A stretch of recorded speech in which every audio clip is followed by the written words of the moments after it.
The ancients taught a secret, a truth whispered not in words, but in the silence between them. It was not that what you think, you get. It was that what you are, you attract. The universe does not hear your desperate wants, your loud proclamations, or the intricate plans laid out by your restless mind. It feels your resonance. It responds to the quiet, unwavering frequency of your own being, the silent music that emanates from the core of you. This is the forgotten law, the one that precedes all others. The world you experience is not a reward or a punishment. It is an echo, a perfect, unfailing reflection of the state you hold within.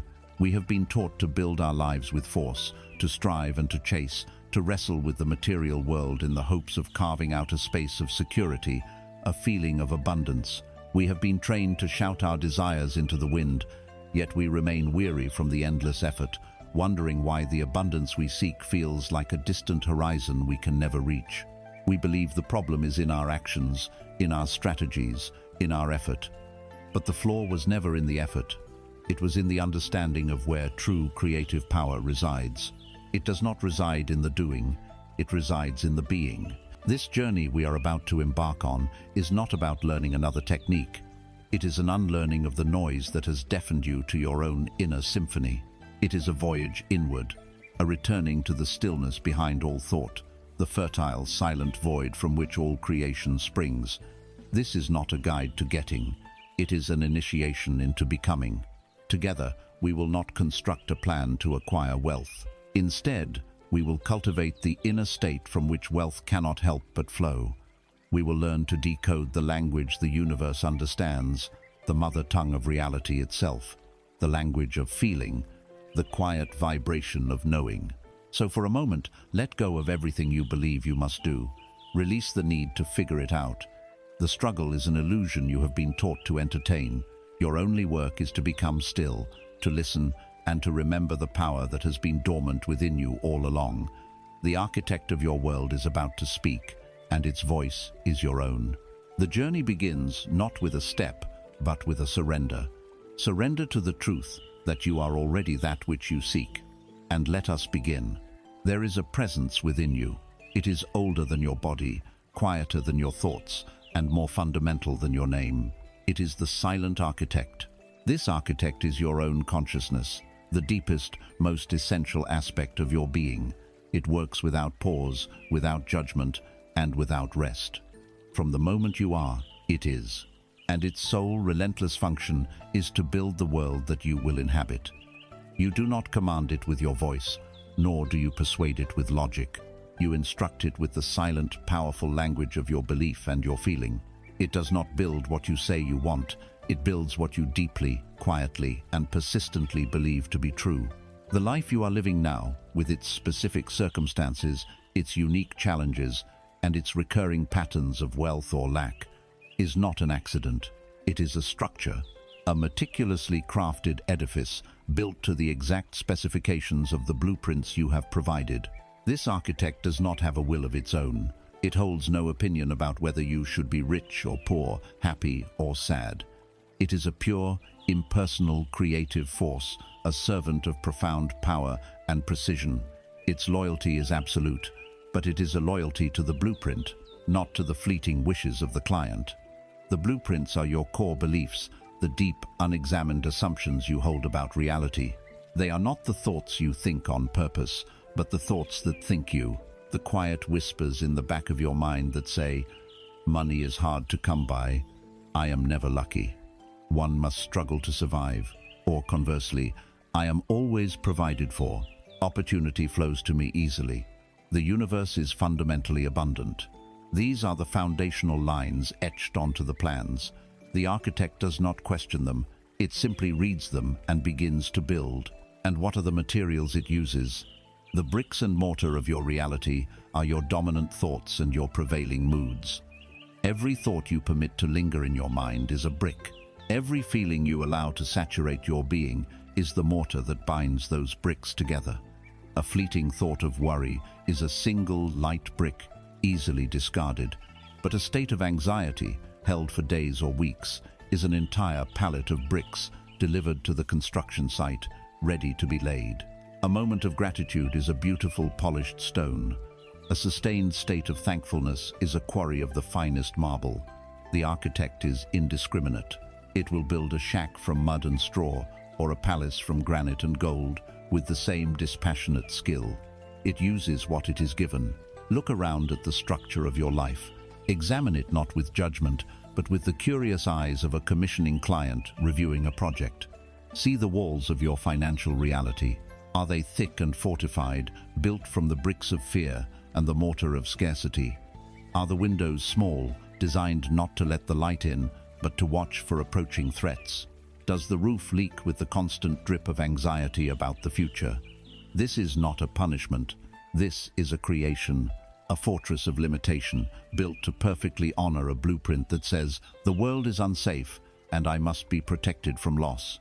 The architect has simply done its job flawlessly. Or perhaps you see a different structure.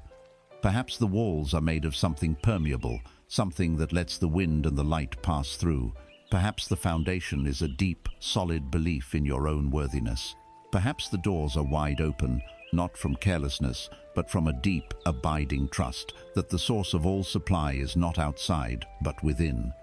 This too is a creation, a temple of abundance, built to the exact specifications of a blueprint that declares, I am a part of a generous universe, and all good things flow to me and through me. The architect, once again, has simply followed the instructions with perfect fidelity. The work of this builder is silent because it happens in the deep, quiet chambers of your being, far below the surface chatter of your daily awareness. You do not hear the hammer and the chisel. You only see the finished structure rising around you, and you call it your life. This is why people so often feel like victims of circumstance. They are unaware of their own creative process. They are like a person who speaks a foreign language in their sleep, only to awaken in a strange land and wonder how they arrived there. Your subconscious beliefs are that foreign language, spoken without your conscious consent, and your life is that foreign land, a perfect manifestation of those nocturnal conversations. For too long, you may have been an absentee landlord, an unconscious client. You have allowed any passing thought, any stray fear from the collective consciousness, any inherited belief from your family or culture, to dump its low-grade materials onto your construction site. The architect, in its unwavering diligence, has taken this rubble, these broken bricks of doubt, and these rotting timbers of unworthiness, and it has built you a life from them, because that is all it was given. The moment of awakening, the true beginning of conscious creation, is the moment you decide to walk onto the site. It is the moment you cease to blame the structure and instead turn your attention to the blueprints and the materials. You pick up the plans, perhaps for the first time, and you examine them under the light of your own awareness. You see the scribbled notes in the margins, the limiting beliefs you inherited, the fears you absorbed, and with a quiet authority that comes not from ego but from your true self, you say, this design is no longer acceptable. We will be building something new. This is not an act of violence. You do not change the structure by taking a sledgehammer to the walls of your current reality. To fight against your present circumstances is to give them more energy. It is to order more of the same bricks of struggle and resistance. To rage against your debt is to lay another course of bricks in the wall of lack. To despair over your empty bank account is to apply another layer of the mortar of hopelessness. The architect feels this emotional intensity and misinterprets it as a confirmation of the original blueprint. It perceives. The client is very passionate about this theme of lack. Let us reinforce it. The true path to change is quieter, yet infinitely more powerful. You begin by changing the plans. You consciously choose a new core belief. You take a piece of paper and you write, not as a wish, but as a statement of fact. I am the embodiment of abundance. I am financially free and secure. At first, your conscious mind will laugh. It will point to the evidence of the old structure all around you, but you are not speaking to your conscious mind. You are handing a new blueprint to the silent architect. Then, you begin the patient, deliberate work of supplying new materials. You begin to cultivate the feeling of security, even for just 60 seconds. You close your eyes and feel the relaxation in your shoulders that would come if all your bills were paid. You feel the warmth in your chest that would arise from an unexpected financial gift. You feel the expansive sense of freedom you would have if you could buy what you desired without a second thought. This feeling, this emotional state, is the high-grade material the architect craves. It is the spiritual substance from which worlds are made. You do this every day. You are not pretending. You are not faking it. You are performing the sacred act of choosing your state of being, regardless of external evidence. You are providing the architect with the rich marble of gratitude and the solid gold of faith. Slowly, almost imperceptibly at first, the architect begins to use the new materials. It may start with a small corner of the foundation. An unexpected idea comes to you. A chance meeting occurs. A small, unforeseen opportunity appears. These are the first signs that the new materials are being incorporated. The old structure does not vanish overnight. But as you continue to deliver the new materials of trust, gratitude, and abundance, and as you cease to supply the old materials of fear and lack, the very composition of your reality begins to shift.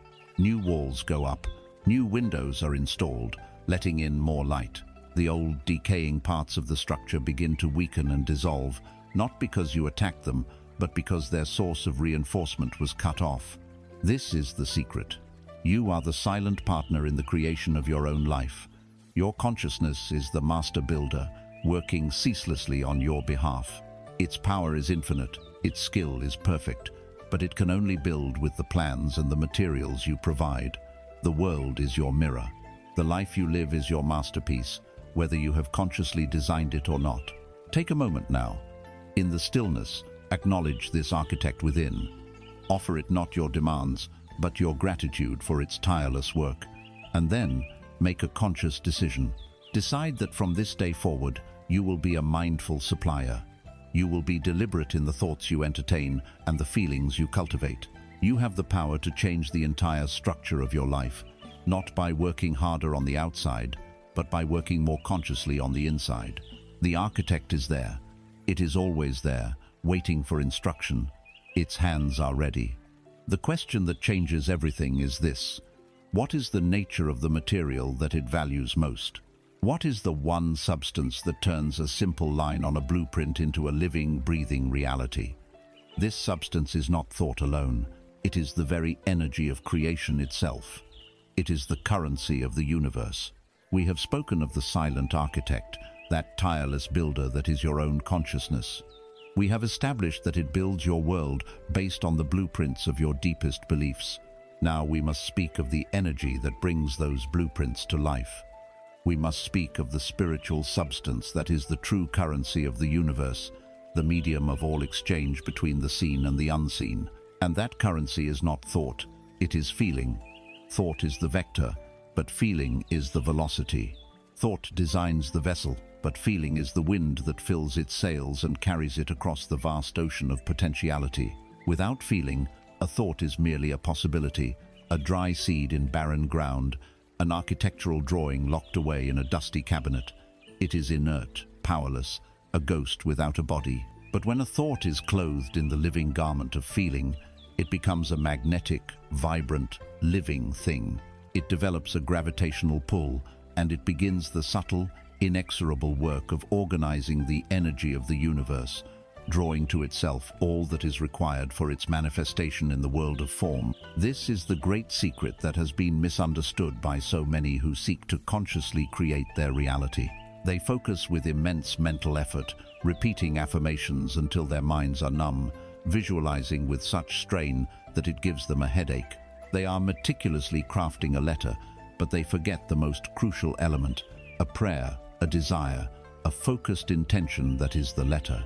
You write it with the ink of your imagination, addressing it clearly to the creative intelligence of the universe.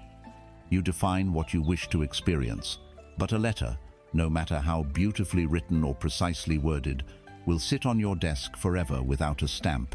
The stamp is the price of postage in the spiritual realm, and in this realm, the price is not paid in struggle, in sacrifice, or in worthiness. It is paid in feeling, specifically the feeling of the wish already fulfilled. That is the only currency the universe recognizes. The universe is a mirror of feeling, not a servant of thought. It does not respond to the content of your words, but to the vibration of your heart. Many people spend their lives writing the same letter over and over again. I want abundance. I want peace. I want love. Day after day, they rewrite the letter, but the stamp they affix to it is one of longing. The stamp they use is one of doubt. They seal the envelope with the feeling of desperation, and the universe, the ever-faithful, impartial postal service, looks not at the letter, but at the stamp. It feels the vibration of longing, and it delivers more experiences that create the feeling of longing. It senses the frequency of doubt, and it faithfully returns circumstances that justify that doubt. It is a perfect system. It has never failed. It cannot fail. It always delivers to you more of the feeling that you are broadcasting. So the question is not, what do you want? The life-altering question is, what is the feeling of what you want? We must distinguish here between the reactive, surface emotions of the ego and the deep, creative feelings of the soul. Emotion is often the wave, tossed about by the external winds of circumstance. You feel anger because someone cut you off in traffic. You feel joy because you received a compliment. This is a reaction to the world. Feeling, in the creative sense, is the deep, calm, powerful current of the ocean itself. It is a state you choose. It is a state you generate from within. It is not a reaction to your life. It is the cause of your life. The person who is waiting for the world to give them a reason to feel wealthy will wait forever. The creative being understands this principle. They must first generate the feeling of wealth from within, and the world then rearranges itself to match that feeling. You do not feel rich because you have money. You have money because you first allowed yourself to feel rich. This is how you begin to transact with the universe in its own native currency. You get still. You quiet the clamor of the mind that is constantly narrating your problems and reminding you of what is lacking.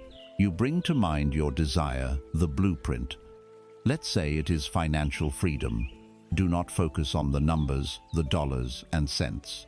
Instead, ask the most important question you can ever ask. How would I feel if this were already true? Do not think about the answer. Go deeper. Search for the feeling in your body. Would your shoulders, which are perhaps tense right now, finally drop and relax? Would your breath, which may be shallow and tight, become deep and slow and fill your entire belly? Would a quiet, effortless smile touch your lips? Would you feel a sense of profound peace, of safety, of freedom, of ease? That feeling right there, that is the currency, that is the gold.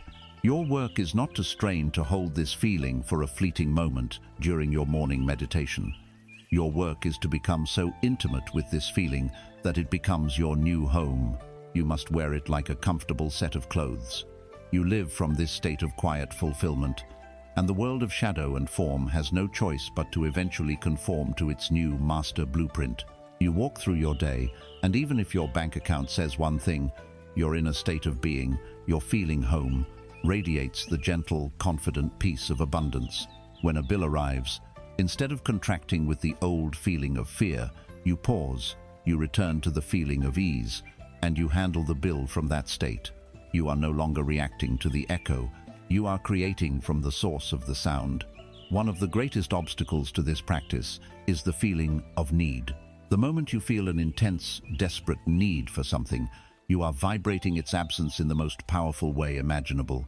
Need is the frequency of lack. It is a violent scream into the cosmos that says, I do not have.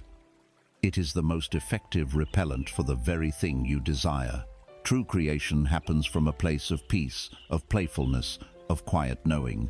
It does not happen from a place of desperate craving. The great shift, the one that changes everything, is the movement from I need this in order to feel good to I will find a way to feel good, and therefore this must come to me. Read that again. The feeling comes first. The feeling is the cause. The manifestation is always, and without exception, the effect. So when you catch yourself thinking about your desire, notice the feeling that is attached to that thought. Is it a feeling of stress, of worry about when it will come or how it will come. If so, you are sending a letter with a stamp of anxiety.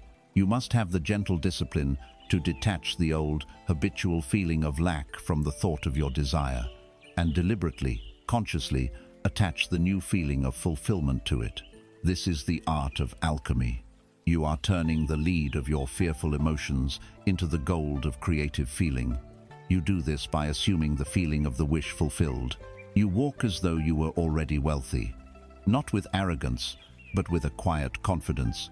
You speak as though you were already successful, not with boastfulness, but with the calm authority of one who knows their own value. You interact with the world not as a beggar with a bowl, but as a silent benefactor, for you are living from the infinite supply within. Now you understand. Feeling is the currency. It is the alpha and the omega of creation. With this power, you can purchase any experience from the infinite catalogue of possibility. It is the language your silent architect understands most clearly. A blueprint drenched in the feeling of faith and fulfillment is an order that is fast-tracked for immediate construction. But, like any currency in any system, its value can be diluted. Its purchasing power can be weakened. It can be counterfeited by the frantic ego and devalued by a single, pervasive belief that has infected the consciousness of humanity for eons.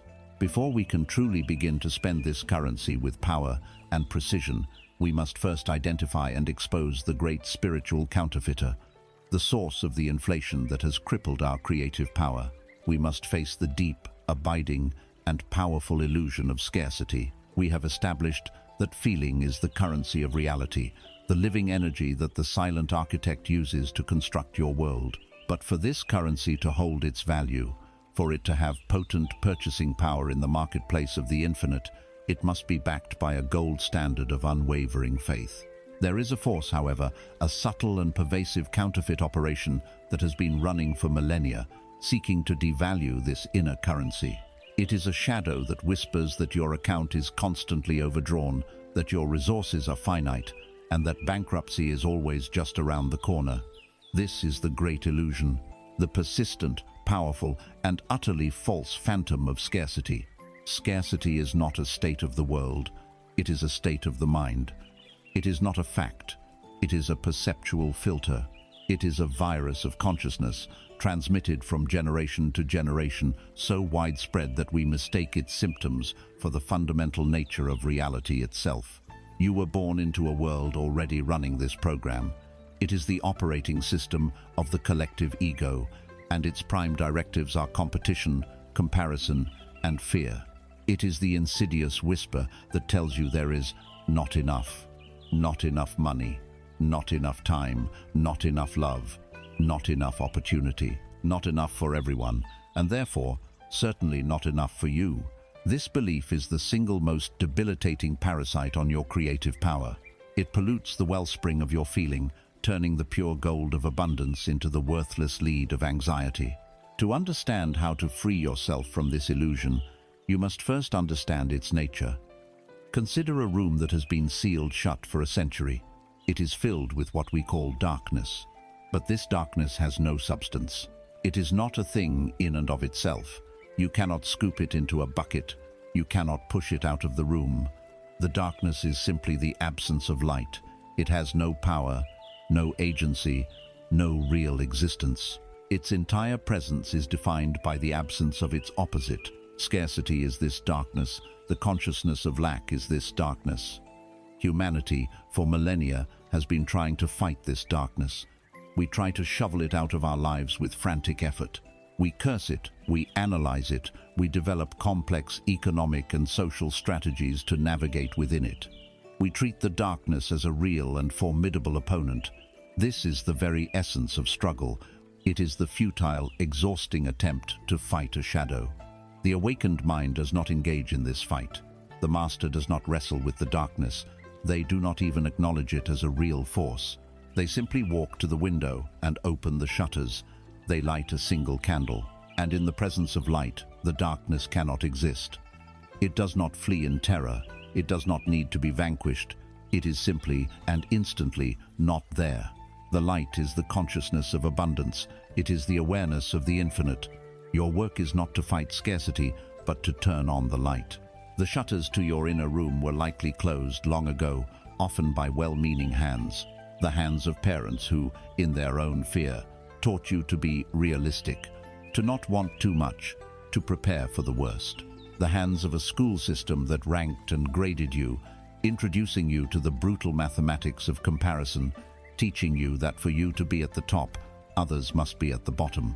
The hands of a society that glorifies the story of struggle and worships at the altar of the self-made man, implying that life is an adversary to be conquered, not a generous partner to dance with. Without your knowledge or consent, your inner room was sealed, and you were taught to navigate the darkness, believing it was the only world that existed. When this shadow of scarcity is active within you, it produces very specific symptoms. It generates the belief that life is a zero-sum game. It whispers that the universal pie is of a fixed size, and that if someone else receives a large slice, your slice must therefore be smaller. This is why the success of another can sometimes trigger a feeling of jealousy or diminishment in you. That feeling is the alarm bell, signaling that the scarcity program is running. In a consciousness of true abundance, another's success is not a threat, it is evidence. It is joyful proof of what is possible, a resonance that makes it easier for you to achieve the same. The scarcity shadow also makes you a hoarder. You may hoard money, clinging to it not for the joy of using it, but out of a deep fear of future lack. But it also makes you hoard other things. You hoard time, feeling you never have enough. You hoard your love, your forgiveness, your praise, doling them out in small, calculated measures, as if they were a finite resource that could be depleted. The shadow makes you a frantic dam builder, trying to stop the natural, generous flow of life's river to create a stagnant reservoir you call security. But life is meant to flow, money is meant to flow, love is meant to flow. To stop the flow is to cause stagnation and decay. So how do you open the shutters? How do you let in the light? You do not do it by chanting "there is no scarcity" while your stomach is in knots with fear. That is just painting the closed shutters white. You do it by beginning the gentle, patient practice of acknowledging the abundance that is already here. The light is not something you must create from scratch. It is already streaming, everywhere, all the time, waiting for you to simply draw the curtains. Begin with your own body. Consider the air you are breathing. In this moment, you have all of it you need. It is given freely, without price, and in quantities so vast they are immeasurable. You do not worry that you will use up your share of oxygen. You trust in its infinite supply.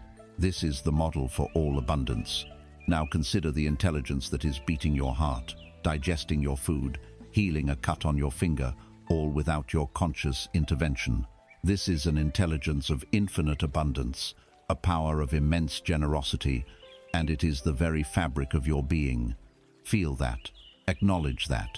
This is the first glimmer of light entering the room. Then you practice the discipline of enough. When the old program begins to run its familiar script, "I don't have enough money to pay this bill," you do not fight the thought. You do not wrestle with it. You introduce a sliver of light. You say, silently and firmly, "In this exact second, I am okay. I have a roof over my head. I have air in my lungs. I have the ground beneath my feet. Right now, in this moment, I have enough." This is not denial. It is a radical act of presence. Scarcity lives in the fearful projections of the future. Abundance is always found in the reality of the present moment. By anchoring yourself in the enoughness of now, you starve the shadow of its power. You also open the shutters by deliberately shifting from a mindset of competition to one of creation. Remind yourself, until it becomes a deep knowing, that you are not here to compete for a limited slice of the pie. You are here to bake your own unique pie from an infinite pantry. The universe's resources are not finite. The energy, the ideas, the opportunities, the love, the wealth, they are all expressions of an infinite source. The success of another person does not deplete the source. It simply shows you what is possible when someone aligns with it. Celebrate their success genuinely. Feel joy for them. In doing so, you attune your own vibration to the frequency of success, making it your own natural state. To let in the light is the first, most crucial act of liberation. It is to reclaim your inner space from the phantom of lack. It is to declare your independence from the bleak and dreary world painted by the collective ego. It is the moment you realize the darkness was never an enemy to be fought, but simply an illusion to be dispelled by the simple, powerful act of seeing what is truly there. But once the room is illuminated, a new and joyous work begins. The space is now clear. The old, musty air of fear has been replaced by the fresh breeze of possibility. The soil, once barren and cold, is now warmed by the light. We are no longer exercising shadows. We are actively cultivating beauty. We are ready to become the conscious tenders of the garden of the mind. Now that the light of awareness has entered your inner room, dispelling the old shadows of scarcity, you find yourself in a new position. You are no longer a victim of the darkness, but the custodian of an illuminated space. This inner space, your consciousness, is not meant to remain empty or dormant. It is a field of infinite potential. It is the most fertile ground in the universe. It is the garden of your mind. Consider this metaphor deeply, for it holds the key to practical creation. Your mind is not a cold, sterile thinking machine. It is a living, breathing, fertile garden. This soil has one sacred purpose: to grow whatever is planted in it. It is utterly impartial. It does not judge the seed. It will grow poison ivy with the same impersonal, life-giving vigor as it will grow a magnificent rose. It will nurture a seed of despair just as readily as a seed of joy. Its nature is simply to grow, to expand, to bring into full and vibrant form whatever seed finds its way into its depths. Until now, you have likely been unaware of both the fertility of this soil and the nature of the seeds you have been planting. Let us examine the elements of this garden. First, there are the seeds. Every thought you think is a seed. The winds of the world blow thousands of them across your mind every day.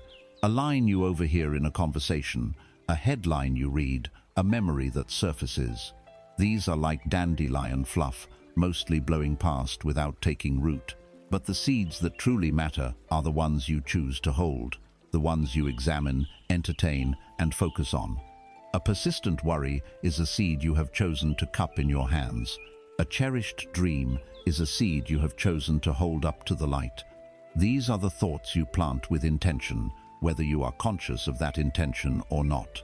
A seed, however, cannot grow on dry ground. It needs water. In your inner garden, the water is your attention. It is your focus.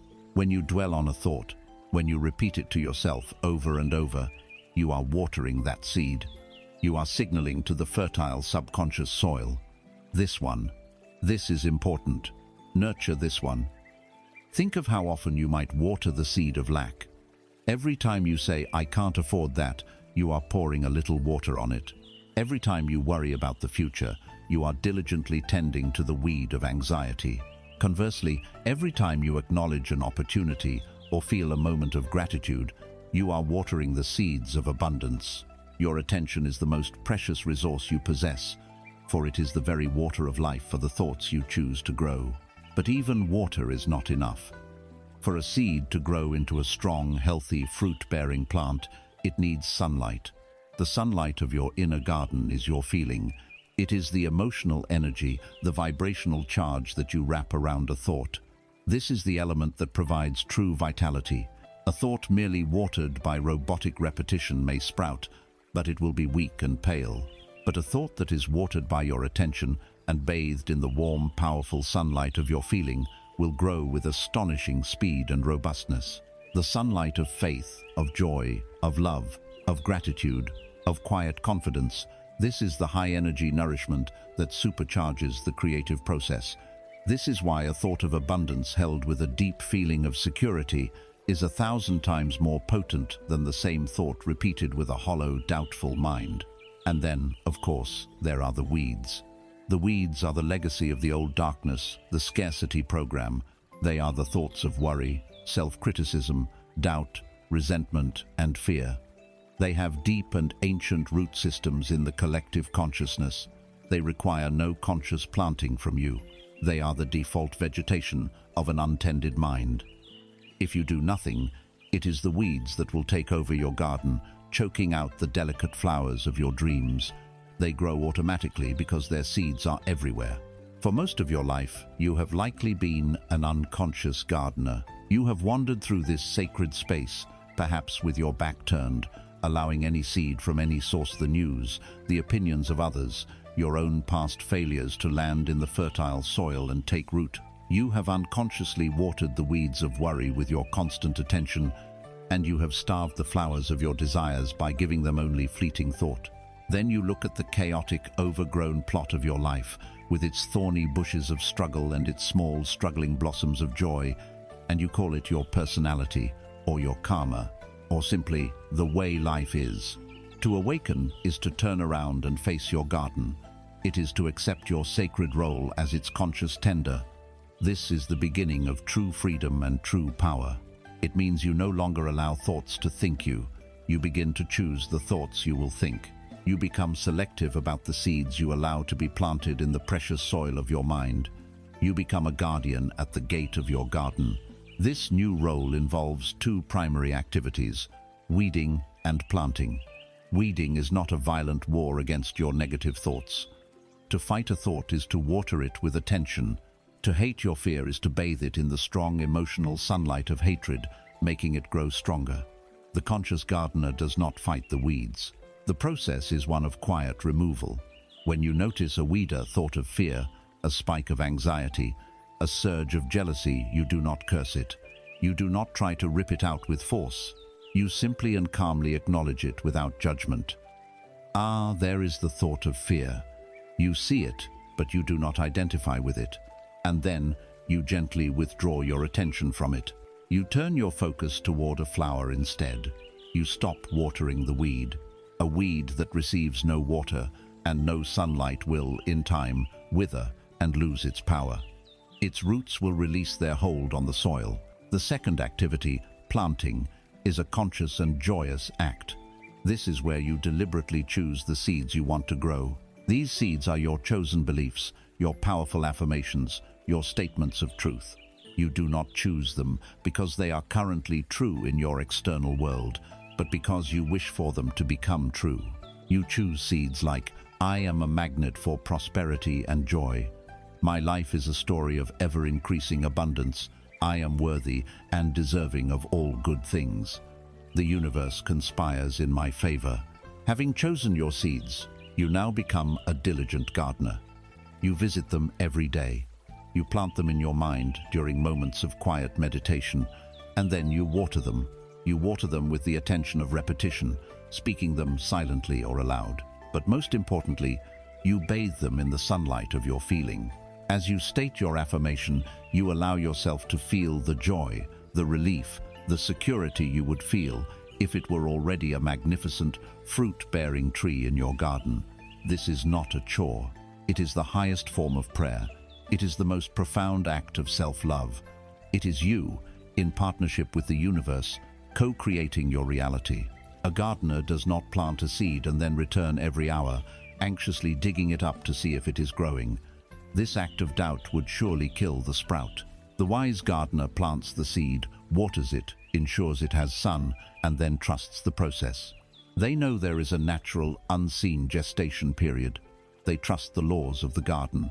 You must do the same. Trust the laws of your own inner nature. The soil of your mind is perfectly fertile. The water of your attention is potent. The sun of your feeling is life-giving. The seed must sprout. It is a law of your being.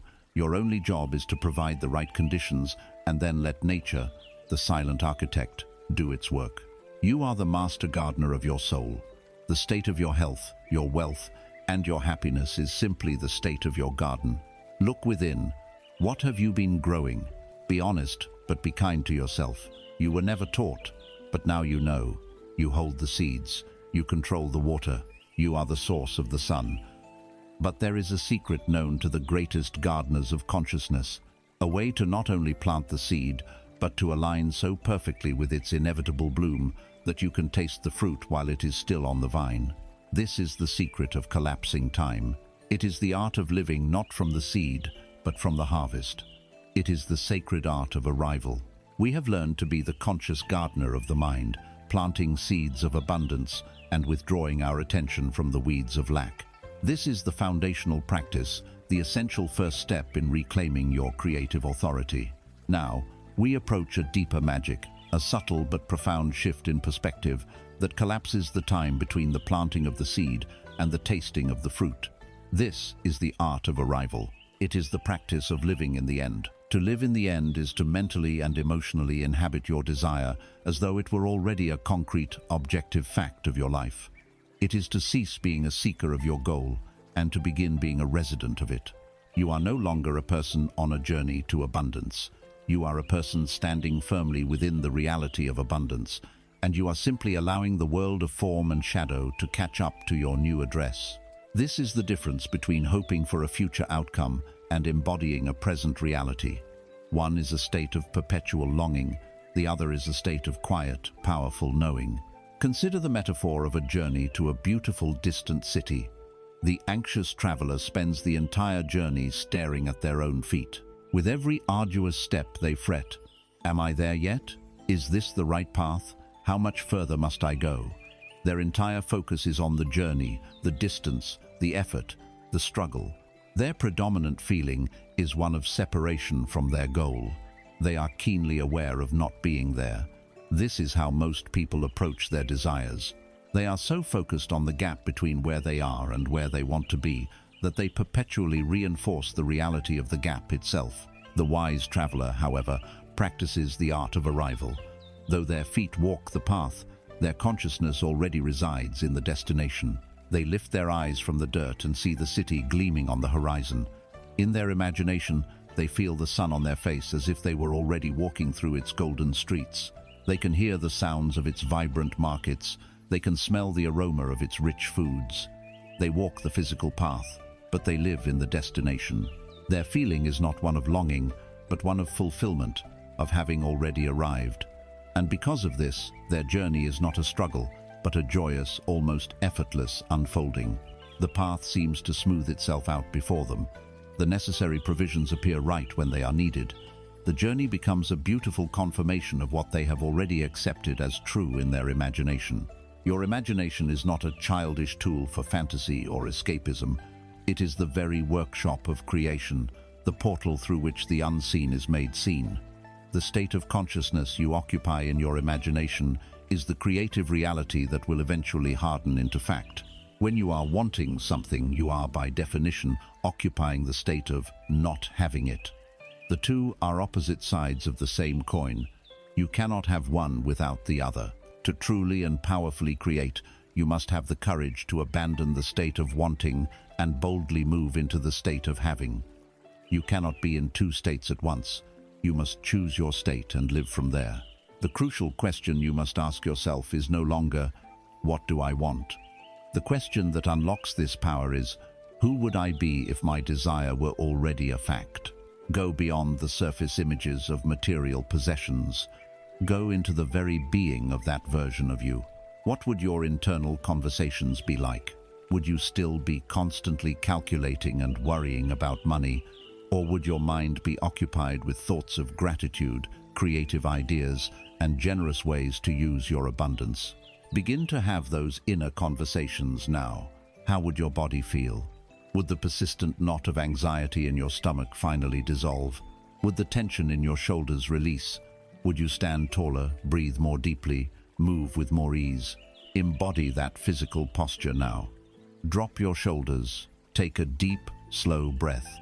Let the feeling of ease permeate your physical form.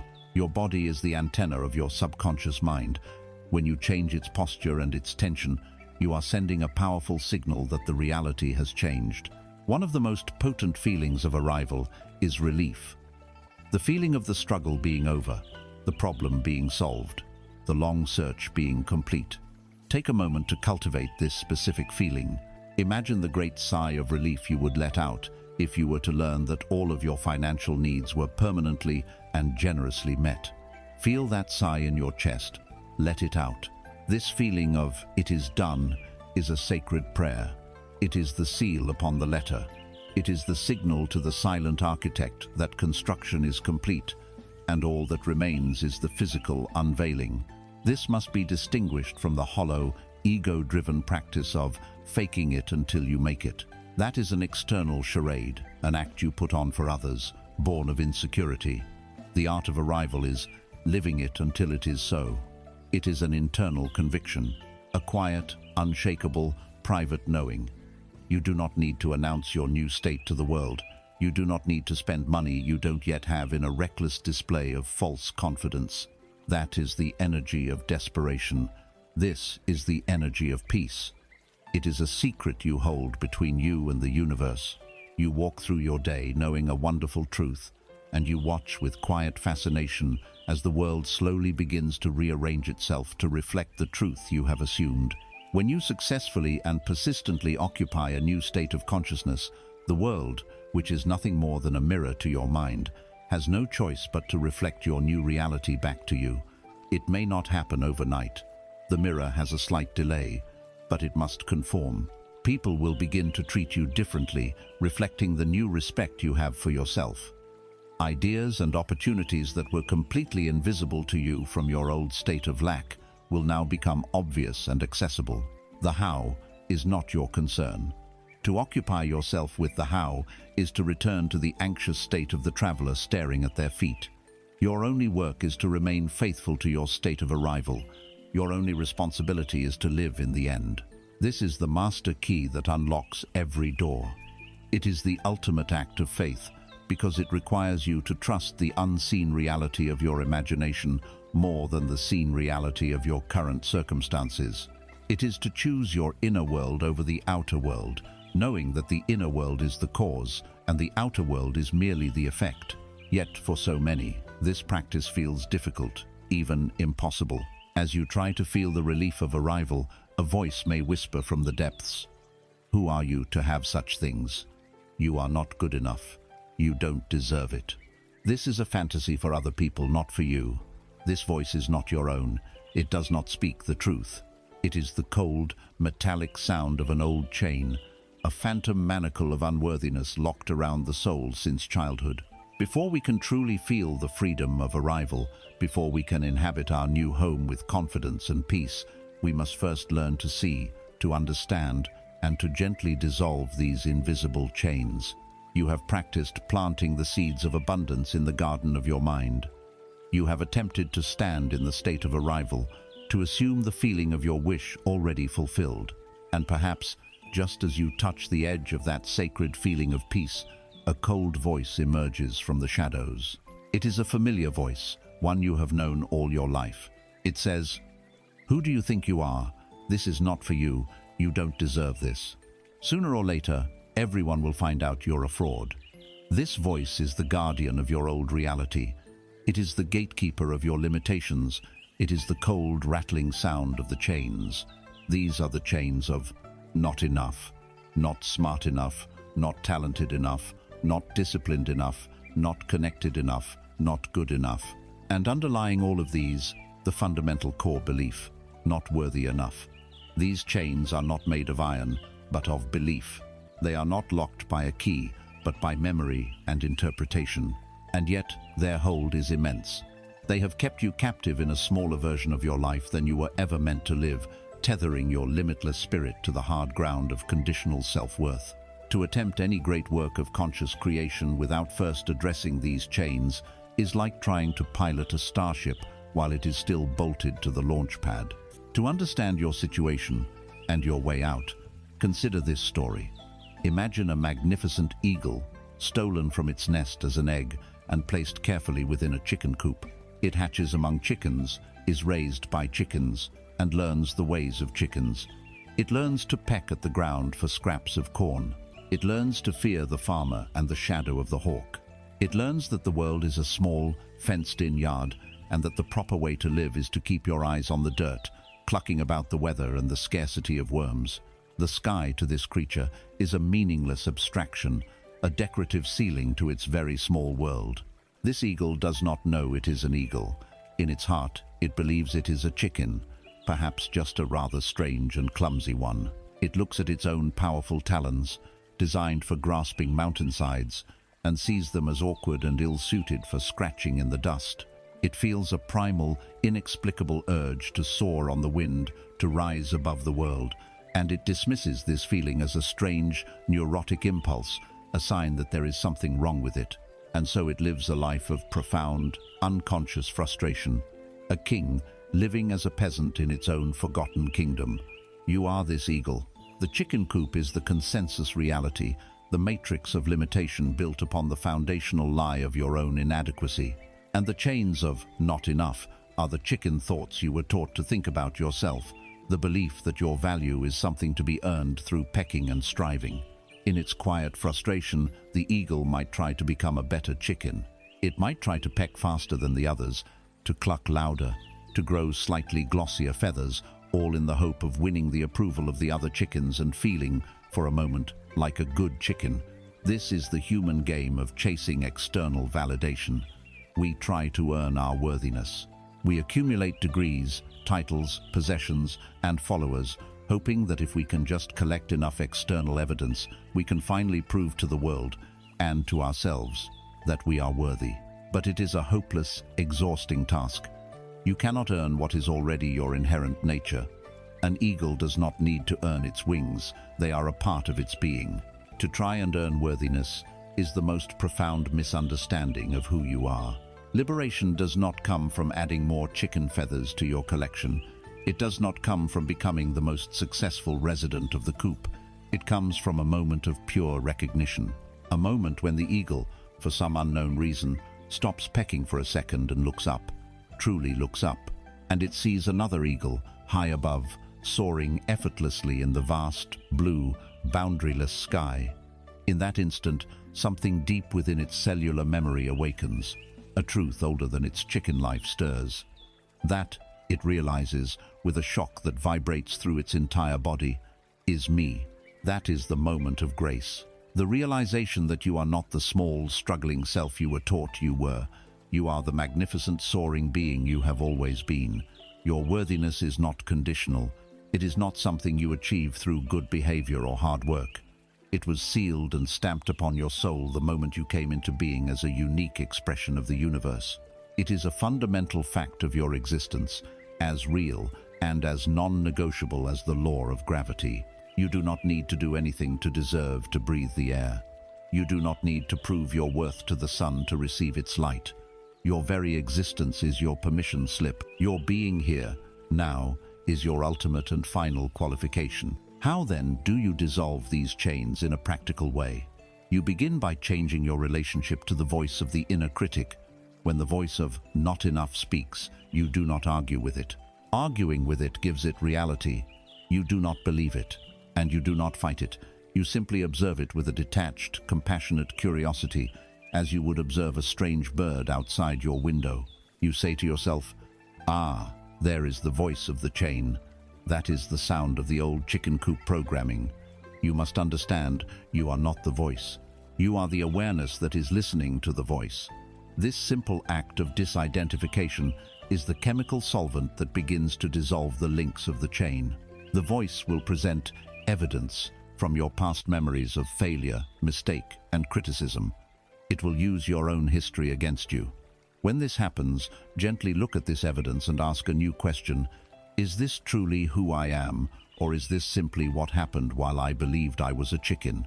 You begin to redefine your past, not as a final verdict on your worth, but as the history of a case of mistaken identity. Then, you introduce the antidote. The antidote to the pervasive poison of not enough is the simple, profound, and powerful truth of I am. Not I am worthy if, not I will be worthy when. Simply, I am. It is the name of God, the recognition of your own divine, unconditional existence.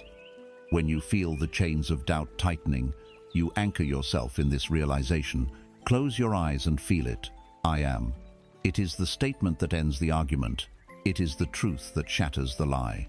The first time the eagle dares to unfurl its wings, it is an awkward, clumsy act. It may stumble, it may trip, the other chickens may mock it, but it stretches them anyway. And then, it makes a little hop, a small leap of faith. The first time you act from a place of inherent worthiness, when you ask for the fee you truly deserve, when you set a firm boundary, when you invest in your own dream, it may feel terrifying, but you leap and the wind will catch your wings. And for a single glorious, breathtaking moment, you will feel the thrill of the soar. You will be lifted off the ground, and in that moment, you will remember who you are. And you will never, ever be content in the chicken coop again. As these chains of unworthiness dissolve, a new feeling begins to emerge. It is a feeling of profound trust. Trust in yourself, trust in the sky, trust in the wind that is there to support you. You begin to realize that you do not have to frantically flap your wings all the time in a desperate struggle for altitude. You can learn to ride the thermal currents of the universe. You can learn the deep and subtle power that lies not in constant, grinding effort, but in yielding to a greater, intelligent force. This is the great paradox and the great freedom of surrender. Now that the chains of unworthiness have begun to loosen, a new possibility emerges. It is the possibility of trust.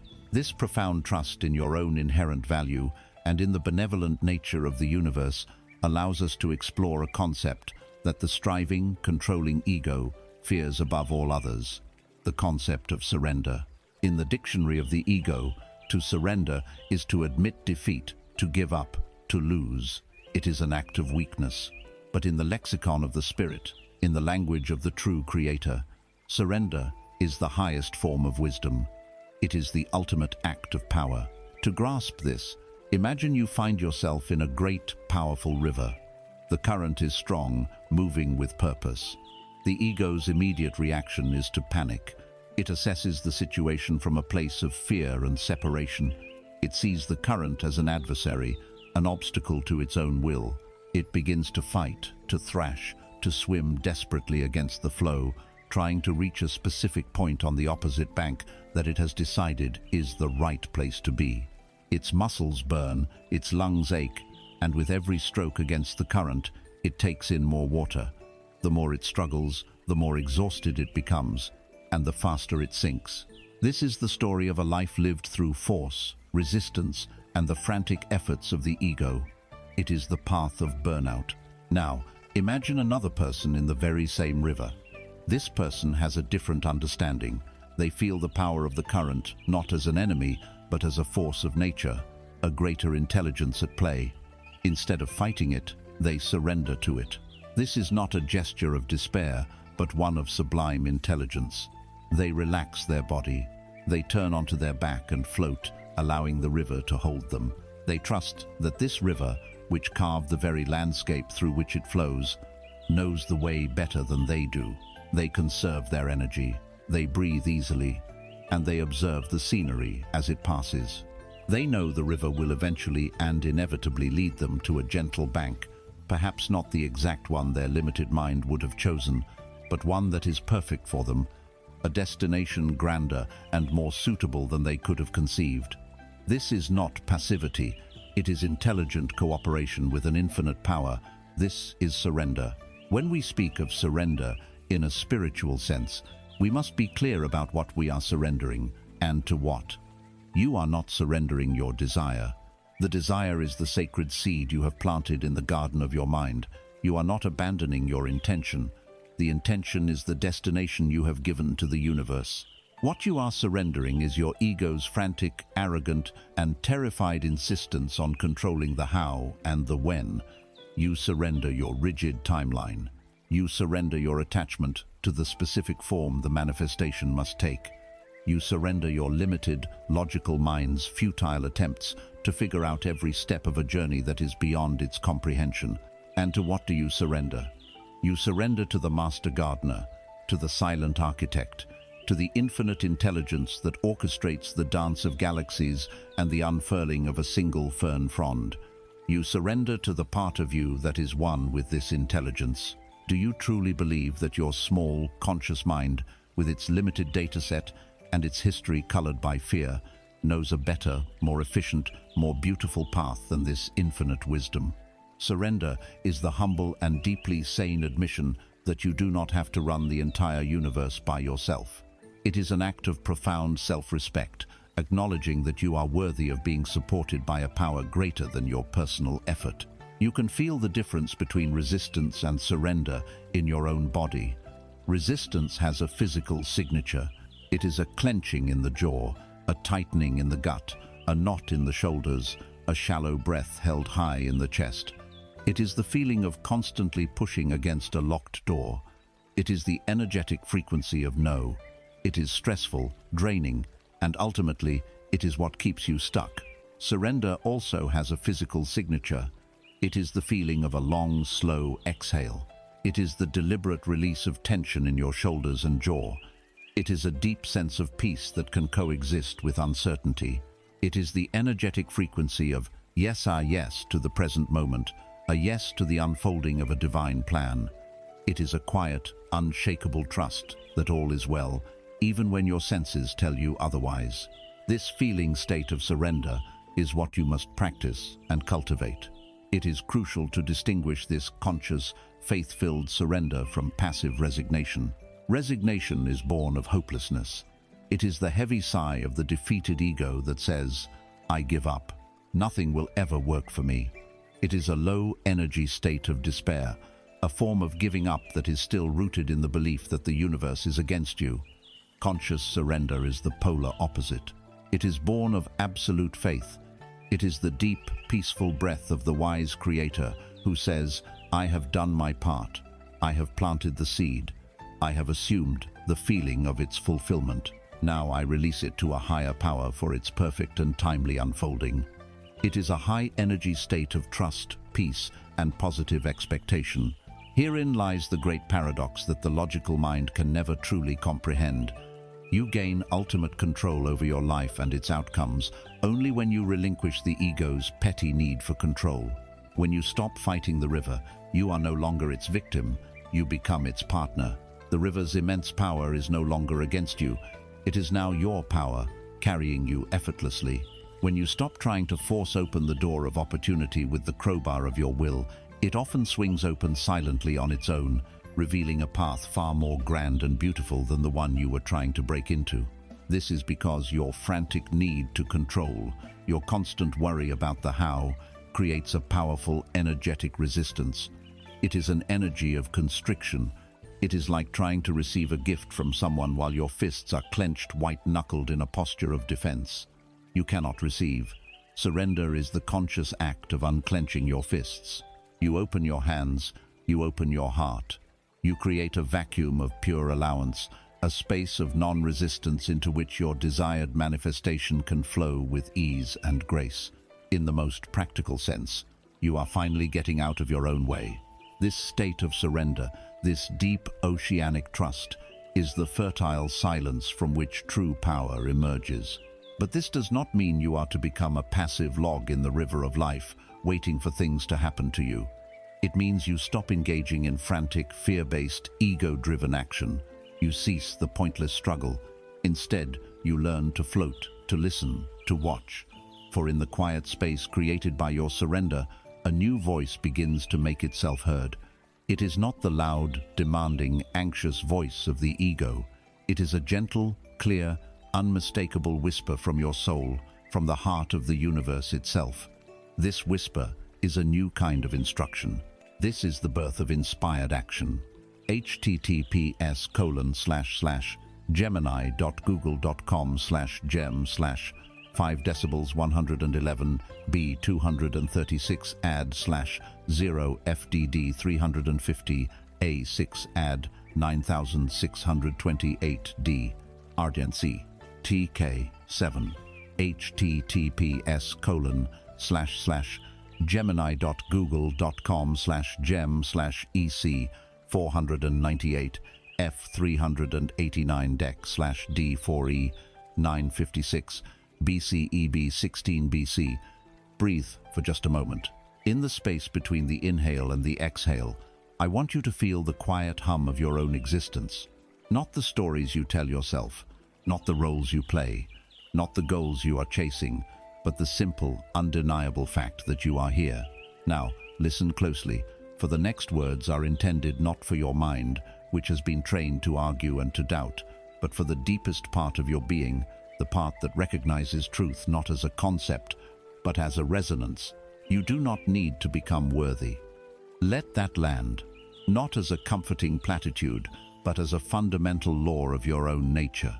The entire frantic search for worthiness, the endless striving to be good enough, smart enough, successful enough, enlightened enough, is a journey away from the truth, not towards it. You have been searching for a key when the door was never locked to begin with. The belief that you must earn your place in the sun is the most pervasive and exhausting illusion humanity has ever consented to. It is the invisible engine that drives the madness of the world, the silent taskmaster that whispers more, better, faster in the dead of night. It is the source of the burnout that hollows you out, the anxiety that constricts your breath, and the quiet despair that tells you that you are, and always will be, somehow lacking. This belief is a program, a piece of faulty code installed in you from your earliest days. You were taught that love was conditional, that approval was a reward for performance. You were given grades, gold stars, and promotions as markers of your value. Society built a vast and intricate labyrinth of achievement and told you that at its center you would find the prize of self-worth. And so you ran. You ran through corridors of education, through hallways of career advancement, through chambers of relationship and acquisition. With every turn, you believed you were getting closer. You thought, when I get that degree, then I will feel worthy. When I find that partner, then I will be whole. When I achieve that financial status, then I can finally rest. But what happens when you reach these milestones? There is a fleeting moment of relief, a brief flicker of satisfaction, and then the silence returns, and the old feeling of not enoughness creeps back in. The ego, the architect of this labyrinth, simply builds a new corridor, places a new prize further down the hall, and whispers, "That wasn't it. The real prize is over there. Run faster." This is a game you cannot win, because the game itself is designed to perpetuate the running. Its very existence is predicated on your belief that you are not already at the destination. The chase is the trap. Consider the acorn. It rests in the dark, cool earth. It holds within its tiny shell the entire, magnificent blueprint of a great oak tree. Does the acorn despair at its smallness? Does it look upon the towering oaks in the forest and create a frantic to-do list to earn its oakhood? Does it tell itself, "I must first break my shell in a more impressive way than the other acorns. I must sprout a root that is longer and stronger. Only then will I be worthy of the sun and the rain." Number. The acorn does nothing of the sort. The acorn simply surrenders to its own nature. It allows the soil to nourish it. It allows the rain to soften its shell. It allows the sun to call it forth. Its growth is not a striving, but an unfolding. It is not an act of earning, but an act of becoming what it in essence already is. You are this acorn. Your worth, your divinity, your completeness is not a future potential to be achieved. It is the very blueprint of your soul, encoded into your being right now. You are not a project to be fixed. You are a reality to be unveiled. The world has convinced you to focus on the shell, to polish it, to compare it, to worry about its cracks. I am asking you to remember the oak tree that sleeps within. This understanding is not merely a philosophical comfort. It is the key to mastering the energetics of reality. As we have explored, the universe does not respond to your wishes or your words. It responds to your vibration, to the frequency of your being. When you are engaged in the act of trying to become worthy, what is the fundamental frequency you are broadcasting? It is the frequency of "I am not enough." It is a powerful, persistent signal of lack. You are telling the universe, the great mirror, "Show me my unworthiness." And the universe, in its impersonal, impartial wisdom, must oblige. It will orchestrate realities for you, bring you people and circumstances that perfectly reflect and validate your core belief. You will find proof of your lack everywhere, because that is the channel you are tuned to. This is why the struggle feels so real, so justified. You are receiving constant confirmation of a false premise. The great paradox is this: the moment you stop trying to become worthy, you begin to experience your worth. The moment you cease the struggle, you open the channel to receive. To accept your inherent worthiness is to fundamentally recalibrate your entire energetic signature. You shift from the frantic, dissonant frequency of seeking to the calm, resonant frequency of being. You move from the posture of a beggar, hands outstretched, to the posture of a sovereign, seated peacefully on your own throne. The universe then hears a new song, a new vibration. It hears, I am. It hears, I am whole. It hears, I am worthy of all good things, not because I have earned them, but because it is my nature. And again, the great mirror must reflect this new truth back to you. Opportunities will appear not as things to be desperately grasped, but as natural extensions of who you are. Love will come not to complete you, but to mirror the love you have finally found for yourself. Abundance will flow not as a reward, but as a natural consequence of your own sense of inner fullness. You stop chasing butterflies, and instead you tend to your own garden, and the butterflies come to you. So, how do you practice this? It is not by repeating an affirmation until your mind goes numb. It is a returning, a remembering. It is an act of deep cellular listening. In this moment, close your eyes if you feel comfortable. Bring your awareness inward, past the noisy chatter of the mind. Feel the aliveness in your hands. Feel the gentle rhythm of your heart, a drum that has been beating for you without condition since before you had a name. This aliveness, this simple pulsating presence, this is the signature of your being. It does not have a resume. It does not have a bank account. It does not need the approval of anyone to exist. Its existence is its worthiness. It is the divine spark, the peace of God that is uniquely you. No action you can take can make that spark brighter, and no mistake you have ever made can dim it. It is constant. It is eternal. It is you. Let this realization wash over you. Let it dissolve the foundation of the prison of not enoughness. You are not a project to be completed. You are a presence to be discovered. Your only task is to stop energizing the story that you are anything less than whole, right here, right now. In this sacred, silent moment, you are already complete. You are already worthy. You have already arrived.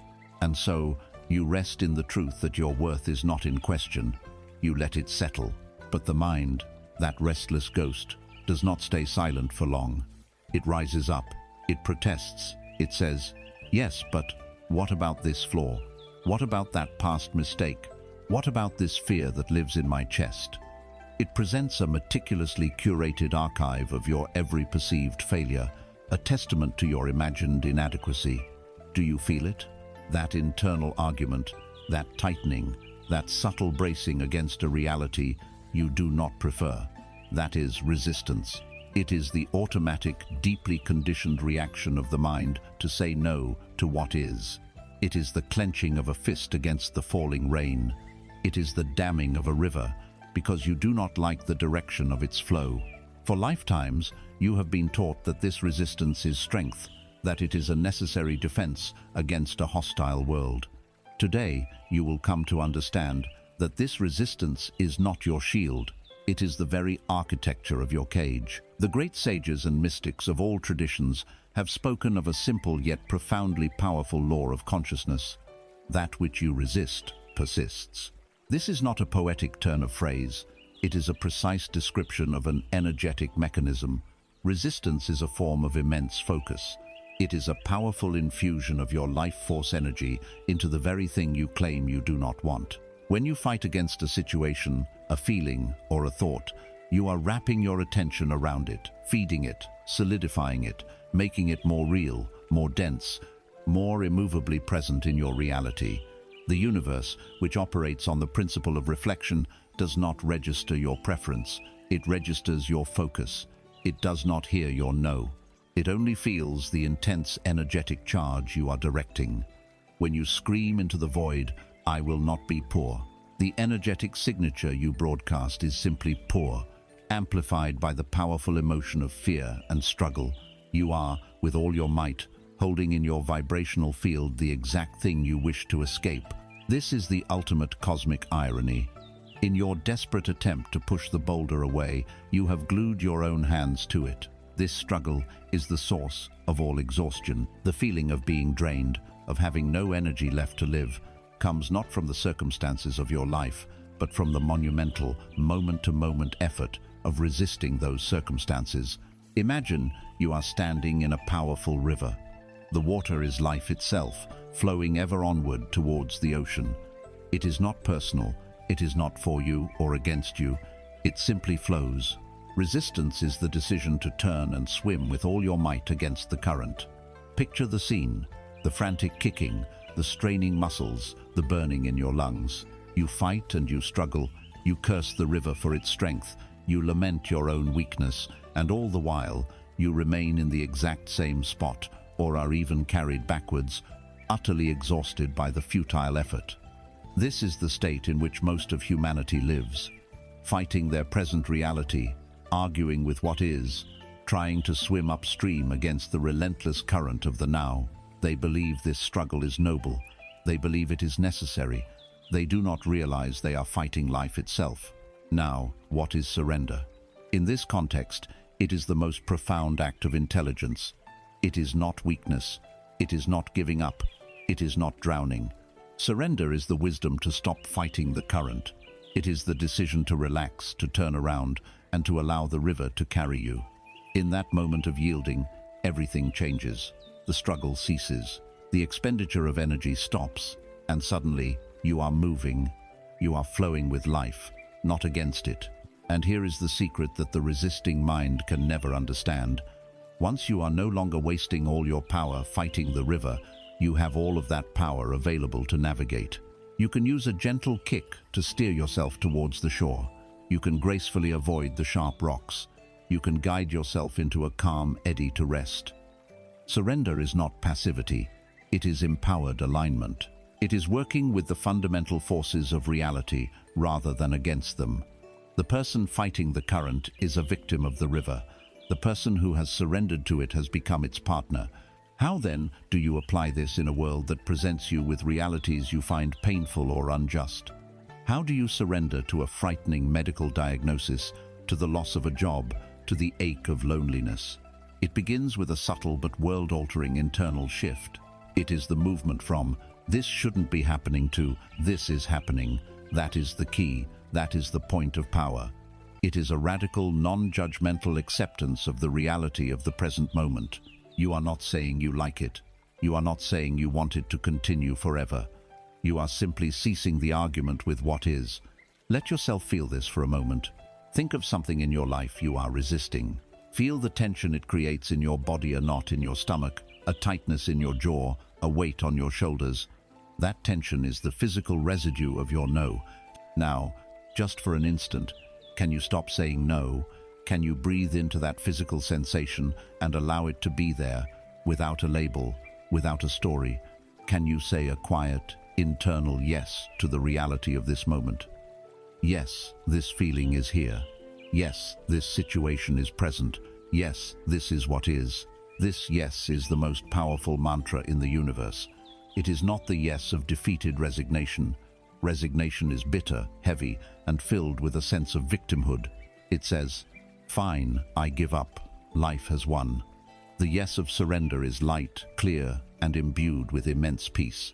It says, "I accept the reality of this moment, and from this point of acceptance, I am free to choose my response."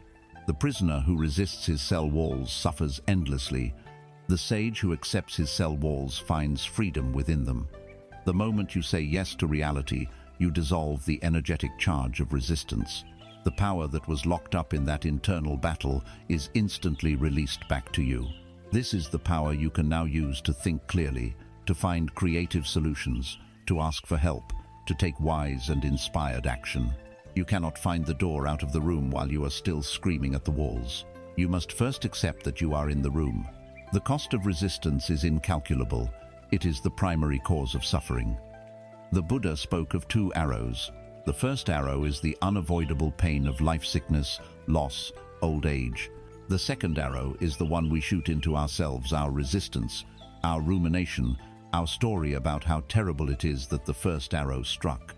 For most people, the pain of the second arrow is 100 times greater than the pain of the first. Resistance is the second arrow. It is the true source of the wound. The reward of surrender is peace. It is a peace that surpasses all understanding, because it is a peace that can exist even in the midst of a storm. It is the restoration of your life force. It is the opening of a channel through which grace, intuition, and synchronicities can flow. When you are fighting reality, you are blind to the help that reality is trying to offer you. When you surrender, your eyes open. Surrender is the ultimate act of faith. It is the letting go of the ego's terrified grip on control, and a conscious choice to fall back into the intelligent, loving arms of life itself. It is the deep, cellular trust that even when you cannot see the map, the river knows the way to the ocean. Let go. Allow the current to take you. And from that place of quiet flow, watch as the universe begins to conspire in your favor. In the quiet space that surrender creates, a new faculty of perception awakens. For so long, you have lived as if you were merely a head, carrying a body around like a necessary burden or a tool to be disciplined. You have been taught to worship at the altar of the rational mind. You make lists of pros and cons, you analyze, you strategize, you ruminate, you project, believing that thought is the highest form of intelligence you possess. But what if this is a profound misunderstanding? What if the most reliable, truthful, and sophisticated guidance system you have is not the chattering mind, but the silent, feeling presence of your own body? What if your flesh, your bones, and the very blood that runs through your veins constitute a sacred oracle, constantly speaking a language more ancient and more honest than words? The mind and the body operate in two entirely different dimensions of time. The mind is a ghost that haunts the corridors of the past and the future. Its currency is memory, association, and projection. It builds its identity from what has been and its anxiety from what might be. It is a magnificent tool for planning a trip or solving a mathematical equation, but it is a notoriously poor guide for navigating the truth of your own soul. The mind can justify anything. It can convince you that a toxic relationship is comfortable, that a soul-crushing job is secure, that your deepest, most vibrant impulses are irresponsible. It is a master storyteller, but it has a very loose relationship with the truth. The body, on the other hand, knows only one time, now. It cannot be anywhere else. It does not remember the insult from last week or worry about the meeting tomorrow. It simply registers the instantaneous, unfiltered reality of this present moment. Its language is not logic, it is sensation. This language is elegantly, beautifully simple. It is a binary code of expansion and contraction. A feeling of openness, lightness, release, or warmth in your chest and solar plexus is a yes. It is the body's way of signaling alignment, truth, and a path of greater aliveness. A feeling of tightness, clenching, dread, coldness, or nausea in your gut is a no. It is the body's unmistakable signal of misalignment, falsehood, and a path that will diminish your life force. You know this language intimately. You have felt it your entire life. You felt it as a gut feeling you chose to ignore before making a poor investment. You felt it as a heavy heart that knew a friendship was over long before your mind was ready to admit it. You felt it as a shiver of excitement or a rush of goosebumps when you heard a piece of music or an idea that resonated with your soul, a signpost pointing toward your passion. Society has taught you to dismiss these signals as just feelings, unreliable, and subordinate to the real work of logical thought.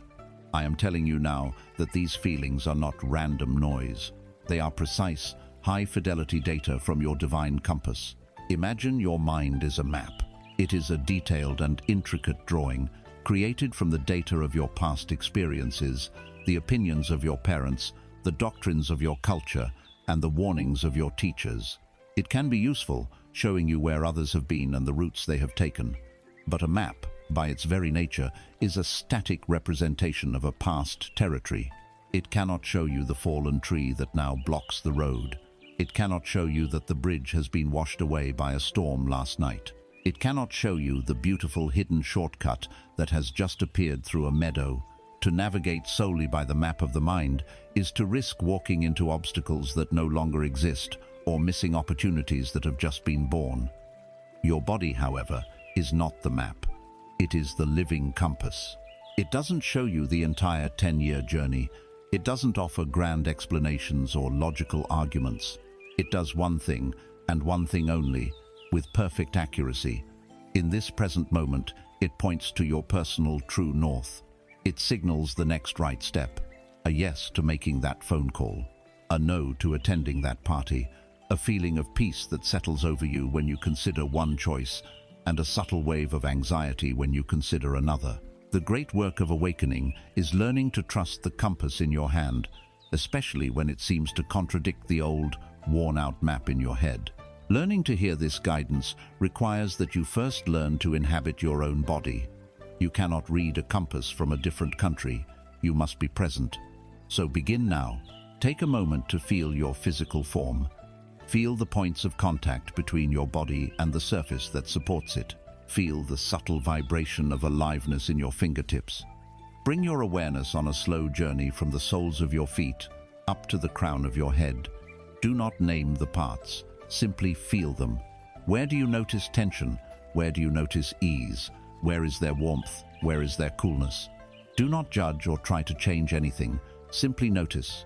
This simple act of somatic awareness is the first step in reopening the conversation. You are telling your body, I am here. I am listening. When a decision arises, practice this new way of discerning. Instead of just thinking about your options, try to feel them. Bring to mind the first choice. Imagine you have already said yes, that you are living in that reality. Now, be still and observe your body. What is the immediate, visceral response?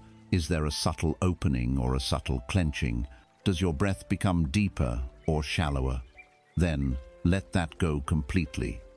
Cleanse your palate. And imagine the second choice. Step into that reality. What is the signal now? The body's first response, before the mind has time to craft a story around it, is the truth. Trust it. This intelligence extends beyond mere decision-making. Your body is also a profound instrument of purification. The emotional wounds and traumas of your past are not just abstract memories in your mind. They are stored as energetic patterns, as areas of chronic tension and blockage within your physical form. The mind can ruminate on a past grief for decades, spinning the same story over and over, never resolving it.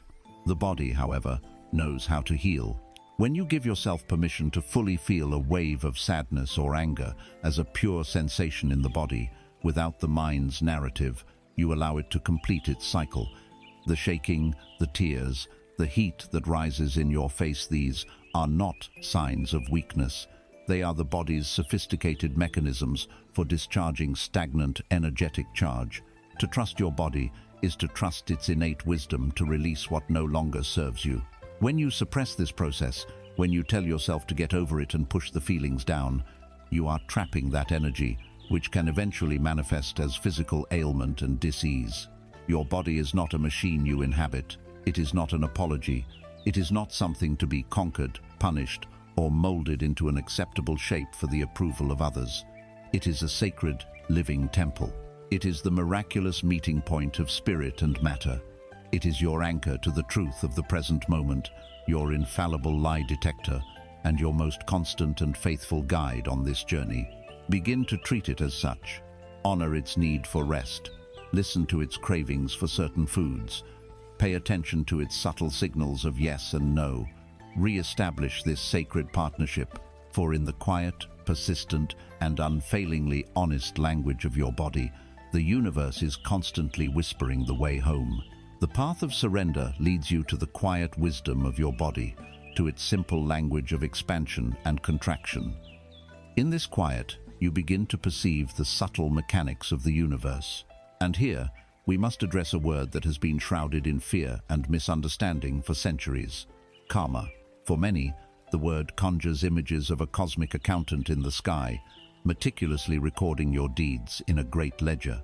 It speaks of a grim, judgmental force, a universal system of punishment and reward that doles out suffering for past sins, many of which you do not even remember committing.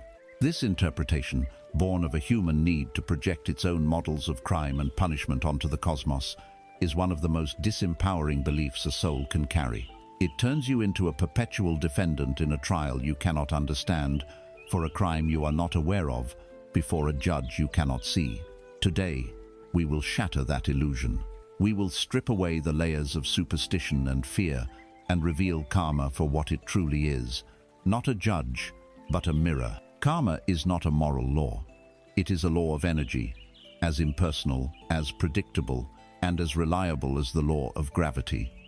Gravity does not judge you for stepping off a cliff. It does not punish you. It simply responds to the cause stepping into the air with a natural and unavoidable effect. So it is with karma. It is the universal law of reflection, of action and consequence. It does not have an opinion about you. It does not label your thoughts or actions as good or bad. It is a neutral, cosmic mirror that simply and perfectly reflects back to you the energetic quality of your own output. The old model of karma creates victims. It encourages the hopeless question, what did I do to deserve this? It implies you are serving a sentence for a forgotten transgression, and your only recourse is to endure the punishment with grim resignation. This perspective robs you of all power in the present moment, placing the cause of your suffering in an inaccessible past. It is a spiritual prison. Let us now discard this prison. The truth is far more immediate and infinitely more empowering. Imagine you are standing in the center of a vast, spherical room, and every inch of its surface, the walls, the floor, the ceiling, is a flawless, perfect mirror. You are the only source of light and form within it. If you smile, a million versions of you smile back. The entire room is filled with the light and warmth of your expression. Is the room rewarding you for smiling? Number, it is simply reflecting.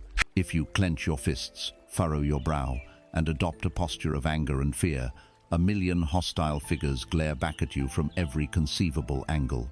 The room instantly becomes a threatening, terrifying place. Is the room punishing you for your anger? Number, it is, with absolute impartiality, reflecting the energy you have chosen to emit. This room is the universe, and you are living within it every single moment of your life. The difficult colleague at work is a mirror. The unexpected kindness from a stranger is a mirror. The frustrating traffic jam and the sudden financial windfall are all mirrors. They are not random events. They are precise reflections of the energetic state you hold within. The world does not happen to you. It reflects from you. This is a radical truth, and the ego will fight it fiercely, for it dissolves all possibility of blame and victimhood. It means the betrayal you experienced was a reflection of a place where you betray yourself. The lack you perceive is a reflection of a belief in your own scarcity. The love that surrounds you is a reflection of the love you have allowed to bloom within your own heart. And most importantly, this reflection is not delayed until a future life. The karmic feedback loop is instantaneous. The primary effect of your actions is not what happens in the external world tomorrow. It is what happens inside your own body, right now. This is the crucial link. When you generate a thought of judgment or resentment towards another, long before that energy manifests externally, it first creates a chemical and emotional reality within you. You feel a tightening in your chest, a sourness in your stomach, a contraction of your being. That feeling is the karma. You are the first and immediate recipient of the poison you intended for another. The universe ensures you experience your own output first. Conversely, when you generate a genuine thought of compassion, of gratitude, of generosity, that thought instantly releases chemicals of peace and well-all into your own bloodstream. You feel a warmth, an expansion, a lightness. That feeling of peace is the instant karma. You are the first to drink from the well of kindness you have offered. The sensations in your body, your divine compass, are therefore the real-time readout of your karmic state. The external world is merely a delayed secondary reflection, like an echo arriving after the initial sound. If you want to know what reality you are creating for your future, you do not need to consult a psychic or an astrologer. You need only consult your own body in this moment. How do you feel? Is your internal state one of peace, openness, and trust? If so, the mirror of the universe must and will eventually reflect circumstances of peace and opportunity. Is your internal state one of anxiety, bitterness, and resistance? If so, the universe has no choice but to reflect back to you situations that seem to justify that anxiety and bitterness. This is the law. Understanding this transforms everything. The question is no longer, what did I do to deserve this? The new, empowered question becomes, what energy am I currently broadcasting that is calling this reflection into my experience? And the even more powerful follow-up is, what energy do I choose to embody now in order to create a new reflection? This is the key that unlocks the prison. You are not a victim of your past. You are the creator of your present and future through the power you hold in this very moment. You cannot change a reflection by yelling at the mirror or trying to physically manipulate it. The only way to change the reflection is to change the source. You change yourself. You become ruthlessly responsible for your own inner world, for the quality of your thoughts, the nature of your assumptions, and the feelings you choose to cultivate. This is not about policing yourself or feeling guilty for negative thoughts. It is about becoming a conscious gardener of your mind. It is about noticing a thought of fear or judgment, and instead of watering it with more attention, you gently choose a thought of trust or compassion instead. You are not fighting the reflection. You are simply creating a new image for the mirror to reflect. Karma is not a sentence to be served. It is a curriculum to be mastered, and the lesson is always the same. You and the universe are one. The world you see is a perfect, loving, non-judgmental feedback system designed to show you the state of your own consciousness. Take up your power. Stop blaming the mirror. Look within to the source of it all. Change the person standing before the mirror, and the entire universe will have no choice but to change with you. You stand now in a place of immense power. You have quieted the external noise and found the stillness within. You have learned to surrender to the flow of what is, and in that surrender, you have discovered your own body as a divine compass. You have pulled back the curtain on karma, seeing it not as a fearsome judge, but as a perfect, impersonal mirror, reflecting the state of your own consciousness. The question of victimhood is now dissolved. The question that rises in its place is one of pure creation. If my world is but a reflection of my inner state, how then do I consciously and deliberately sculpt that inner state to bring forth a new reality? The answer lies in a power so profound, so innate, that you have used it every day of your life, often unconsciously, to create the very circumstances you now inhabit. This power is your imagination, not as a faculty for idle daydreaming or escaping reality, but as the very workshop of creation itself, the fertile ground where all things are first conceived before they are born into the world of form. Let us envision your consciousness as a garden. Your vast, powerful subconscious mind is the soil. This soil is infinitely fertile, and it is utterly impartial. It holds no prejudice and makes no judgments. It will grow a seed of nightshade with the same vigor and dedication as it will grow the seed of a life-giving apple tree. Its only function is to nurture and bring to fruition whatever is planted within it.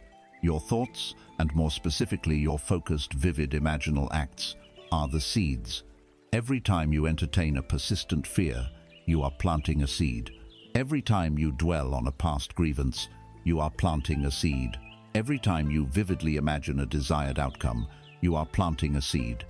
Now, a seed on its own is merely a potential. To bring it to life, it requires water. Your feelings and emotions are the water of this sacred garden. A thought planted and then watered with the powerful emotions of fear, worry, or anxiety will sprout with terrifying speed and strength. A thought of a beautiful desire, planted and then watered with the potent feelings of joy, faith, and gratitude, will blossom into a magnificent reality. For most of your life, you have been an unconscious gardener. You have left the gates of your mind wide open, allowing stray seeds to be blown in from every direction, from the anxieties of the news, the limiting beliefs of your family, the cynical opinions of your friends. You then meticulously watered these weeds of lack and fear with your focused attention and emotion, and in turn, you have stood back and wondered why your life's garden is filled with thorns, bitter fruit, and struggle. The path of the conscious creator is the path of the master gardener. It is the act of consciously choosing which seeds to plant and deliberately cultivating them with the water of focused feeling, while gently removing the weeds that you no longer wish to grow. You are no longer at the mercy of the wind. You are now taking control of your sacred plot of land. This art of conscious planting is a learnable skill, a divine technology of the soul. It begins with clarity. First, you must know what you wish to harvest. Define your desire not in terms of how it will come, but in the pure experience of the end result. Do you desire to feel profound peace, to experience vibrant health, to live in a state of creative freedom? Be clear on the destination. Second, you must construct a short, simple scene, a single moment in time that would take place after your wish has been fulfilled. This is the crucial step. You do not imagine the process of receiving it. You imagine the reality of having it. If you desire health, do not imagine getting a good report from a doctor. Instead, imagine yourself effortlessly doing something you couldn't do before hiking a mountain, playing with your children, and feel the vibrant energy in your body. If you desire abundance, do not imagine a check arriving in the mail. Instead, imagine a quiet moment of looking at your finances with a profound feeling of security and relief, thinking to yourself, "It is done." The scene must imply the fulfillment of the desire. The third step is to choose your time. The most fertile moments for planting are the states bordering sleep, the precious moments just before you drift off at night, and the drowsy, gentle moments just as you awaken in the morning. In these states, the conscious, analytical mind, the guardian at the gate, is relaxed and its skepticism is muted. The doorway to the subconscious garden is open. In this relaxed, receptive state, you begin the fourth step. You bring your short imaginal scene to mind. Replay it gently, like a lullaby. Do not force it. The goal is not merely to see it with your mind's eye, but to feel yourself into the scene. What would it actually feel like if you were experiencing this right now? Engage your senses. Feel the solidness of the object in your hand, smell the air, hear the sounds in your imaginal scene. Most importantly, summon the corresponding emotion. What is the feeling of relief? What is the feeling of gratitude? What does the quiet joy of fulfillment actually feel like in your chest? This feeling is the living water. Saturate the seed of your scene with this feeling until it feels more real than the bed you are lying in. Once this feeling of reality, this quiet conviction has been achieved, you perform the fifth and final step. You let it go. You drop the scene and drift into sleep, carrying the feeling with you. You have successfully planted the seed in the fertile darkness of the subconscious. Your conscious work is done. You do not dig up the seed the next morning to see if it is sprouting. To do so is to introduce the killing energy of doubt. During your day, you do your best to live from this new assumption. You walk and talk and think as if your desire were already a fact, waiting in the wings to make its grand entrance. This is the act of faith. This is how you continue to water the seed. You trust the unseen process. You trust the gardener. You trust the soil. You are not a beggar pleading with an external, capricious deity. You are a sovereign creator, working with the immutable laws of your own being. Creation is already finished. Every potential you can possibly imagine already exists as a possibility in the infinite field of consciousness. Your act of disciplined imagination is not creating something from nothing. It is the act of selecting a reality that already exists and drawing it from the realm of the unseen into the world of the seen through the magnetic power of your focused attention and feeling. So tonight, do not petition the universe from a place of lack. Assume the state of your wish fulfilled.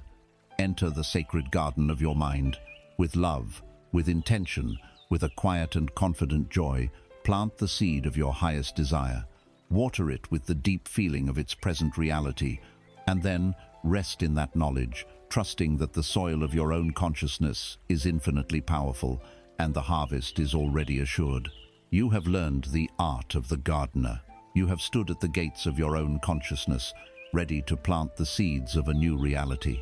Many have learned this art, have practiced the techniques of visualization and affirmation, and yet have seen no harvest. They stand in their gardens, season after season, wondering why the soil remains barren. They have performed the ritual, but they have missed the magic. They have constructed a beautiful blueprint, but they have not hired the builder. They have drawn the map, but have not put any fuel in the vessel. Today we speak of the fuel. We speak of the magic. We speak of the builder.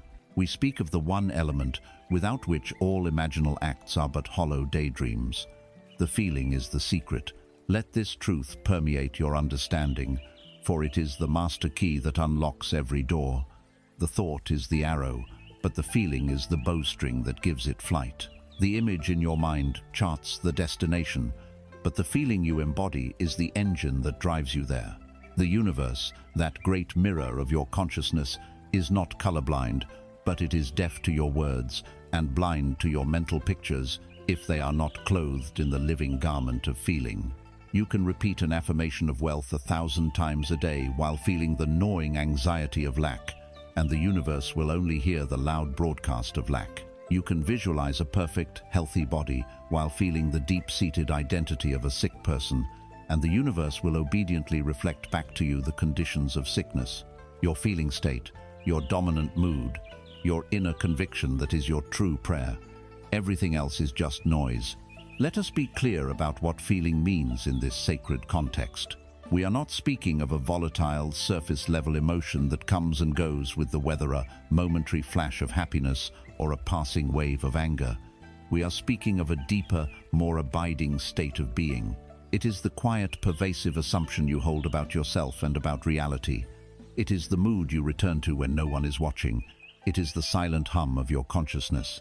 This is your true vibrational signature. The laws of energy are precise. Everything in the manifest world has a unique frequency. The state of poverty has a frequency. The state of abundance has another.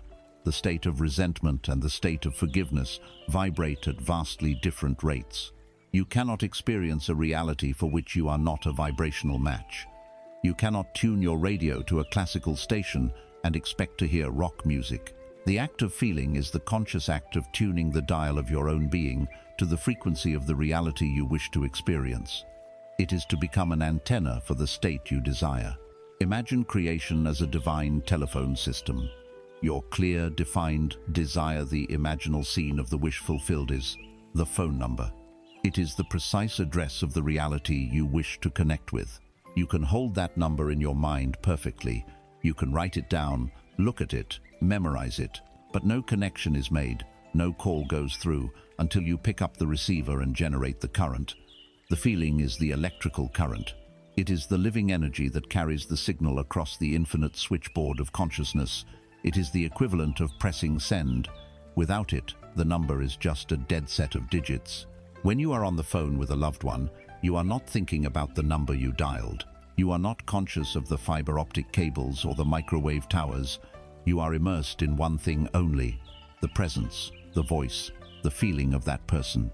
To the universe, your feeling is your voice. It is the living signal of your state of being. The universe does not listen to the numbers you are dialing in your head. It listens to the voice on the line. What is the tone of that voice? Is it one of confidence, peace, and fulfillment? Or is it one of wanting, striving, and desperation? The voice of your feeling is the only voice it hears. Herein lies the great work, the divine rebellion against the tyranny of the senses. How does one assume a feeling that is denied by the current evidence of reality?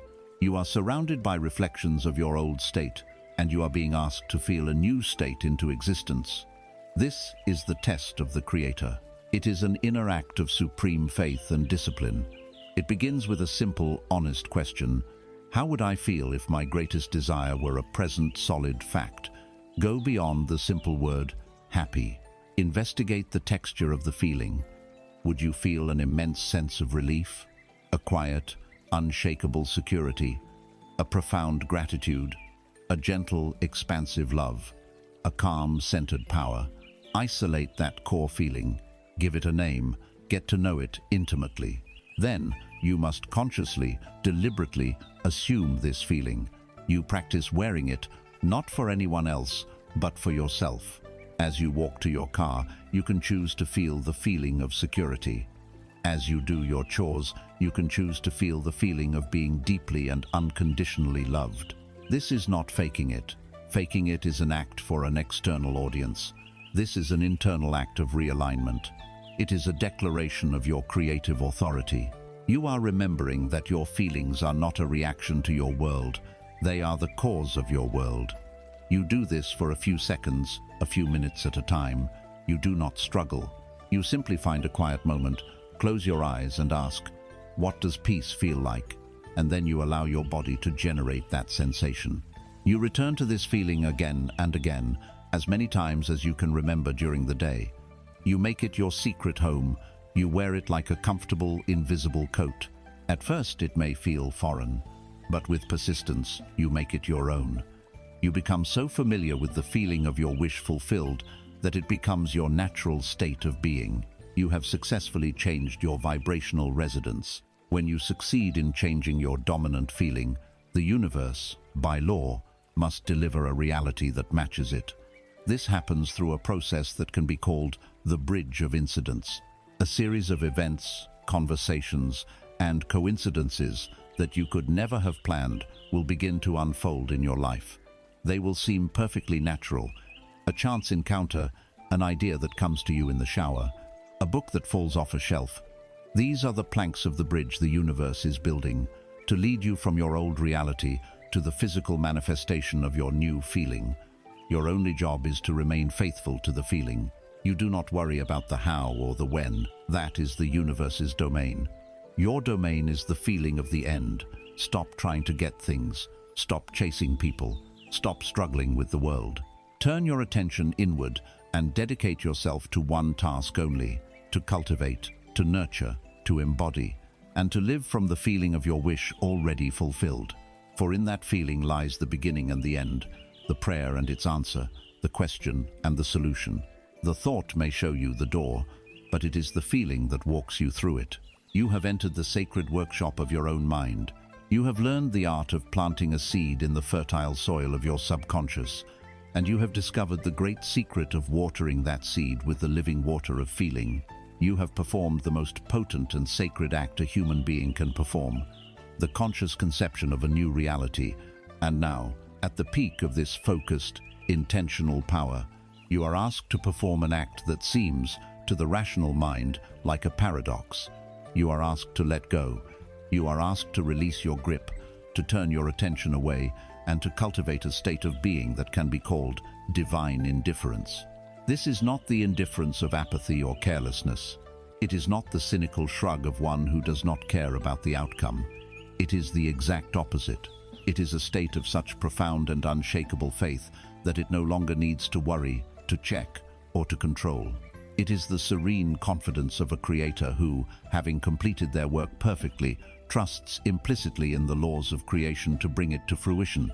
It is the quiet peace that follows a prayer that you know has already been answered. This divine indifference is the final, sealing act of faith, and it is the ground in which the most miraculous harvests grow.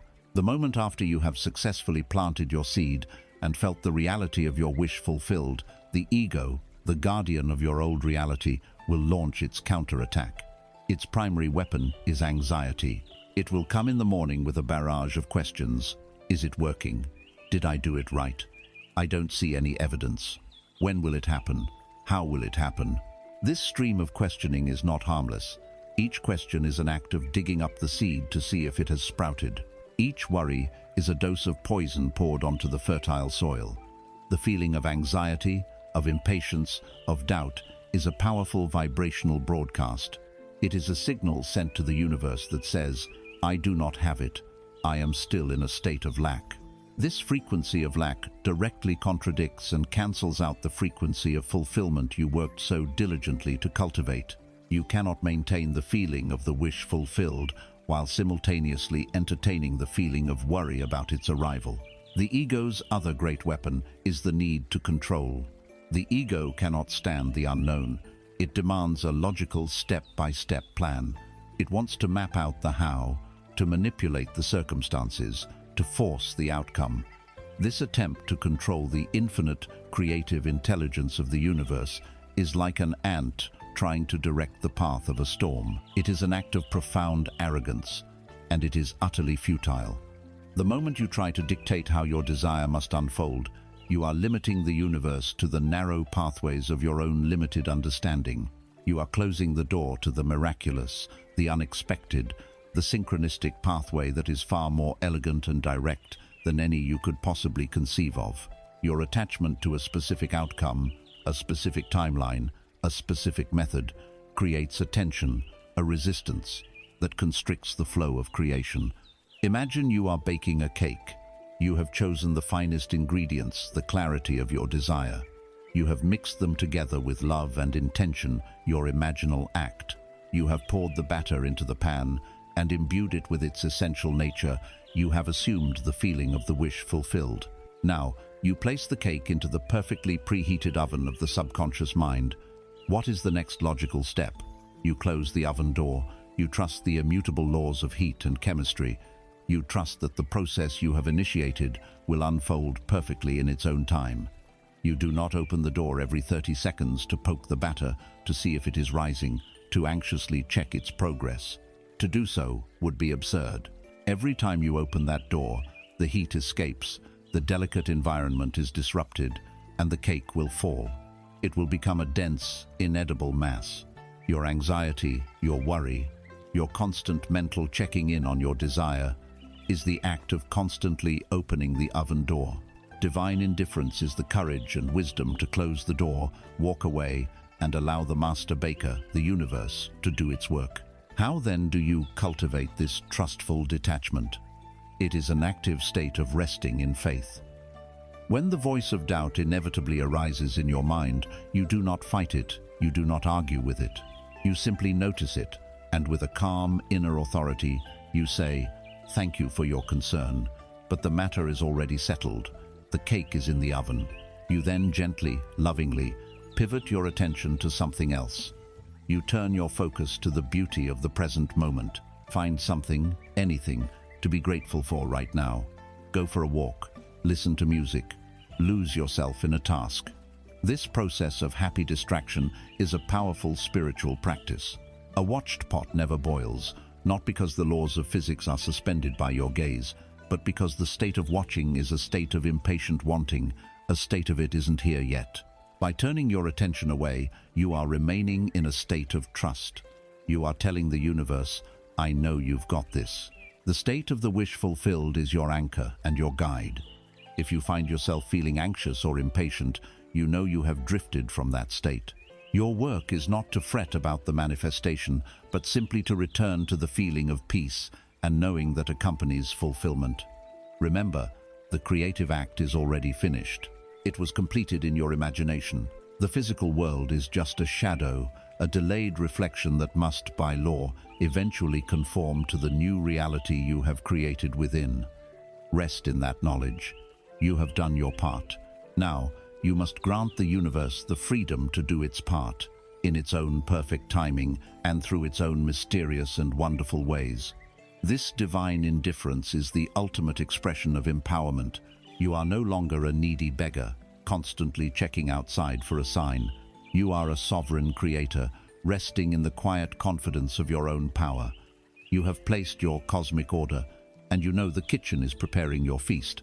You are free to simply enjoy the ambiance of the restaurant, do the sacred work within, and then, with the serene smile of a master who trusts the laws of their own being, let it go, close the oven door. Trust the process. The harvest is not only possible, it is, by law, inevitable. You have learned to trust the unseen.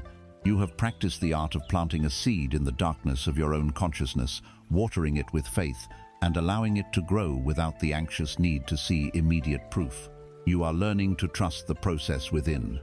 Now, you must face the next great gatekeeper on the path, the external world, and its endless chorus of opinions, expectations, and judgments.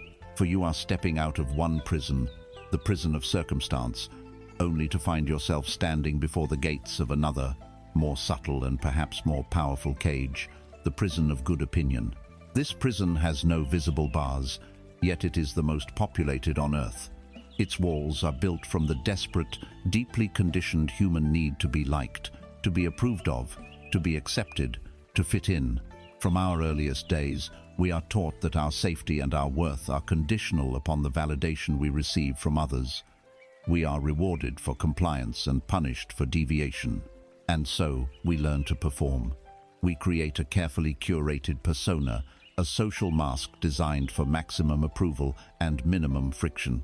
We learn to silence our eccentricities, to censor our true desires, to shrink our magnificent wild souls into a shape that is palatable to the collective. We become so adept at wearing this mask that we forget the true face that lies beneath it. Our life ceases to be an authentic expression and becomes a long, exhausting performance for an ever-shifting audience. To live within this prison is to be in a constant state of self-betrayal. You choose a career not because it sets your soul on fire, but because it will impress your parents or peers. You remain in relationships that are emotionally barren because the thought of leaving and facing disapproval is too terrifying to contemplate. You hold your tongue when your heart screams to speak its truth, for fear of being labeled difficult, strange, or arrogant. Every choice is filtered through the question, what will they think? This constant external monitoring is a catastrophic drain on your life force. It is a form of profound resistance, a perpetual no to the authentic impulses of your own being. You cannot be a conscious creator. You cannot harness the infinite power of your own consciousness, while your primary motivation is to appease the opinions of those who are still dreaming the collective dream. To walk your true path, you must find the courage to disappoint people. Consider the nature of the lion.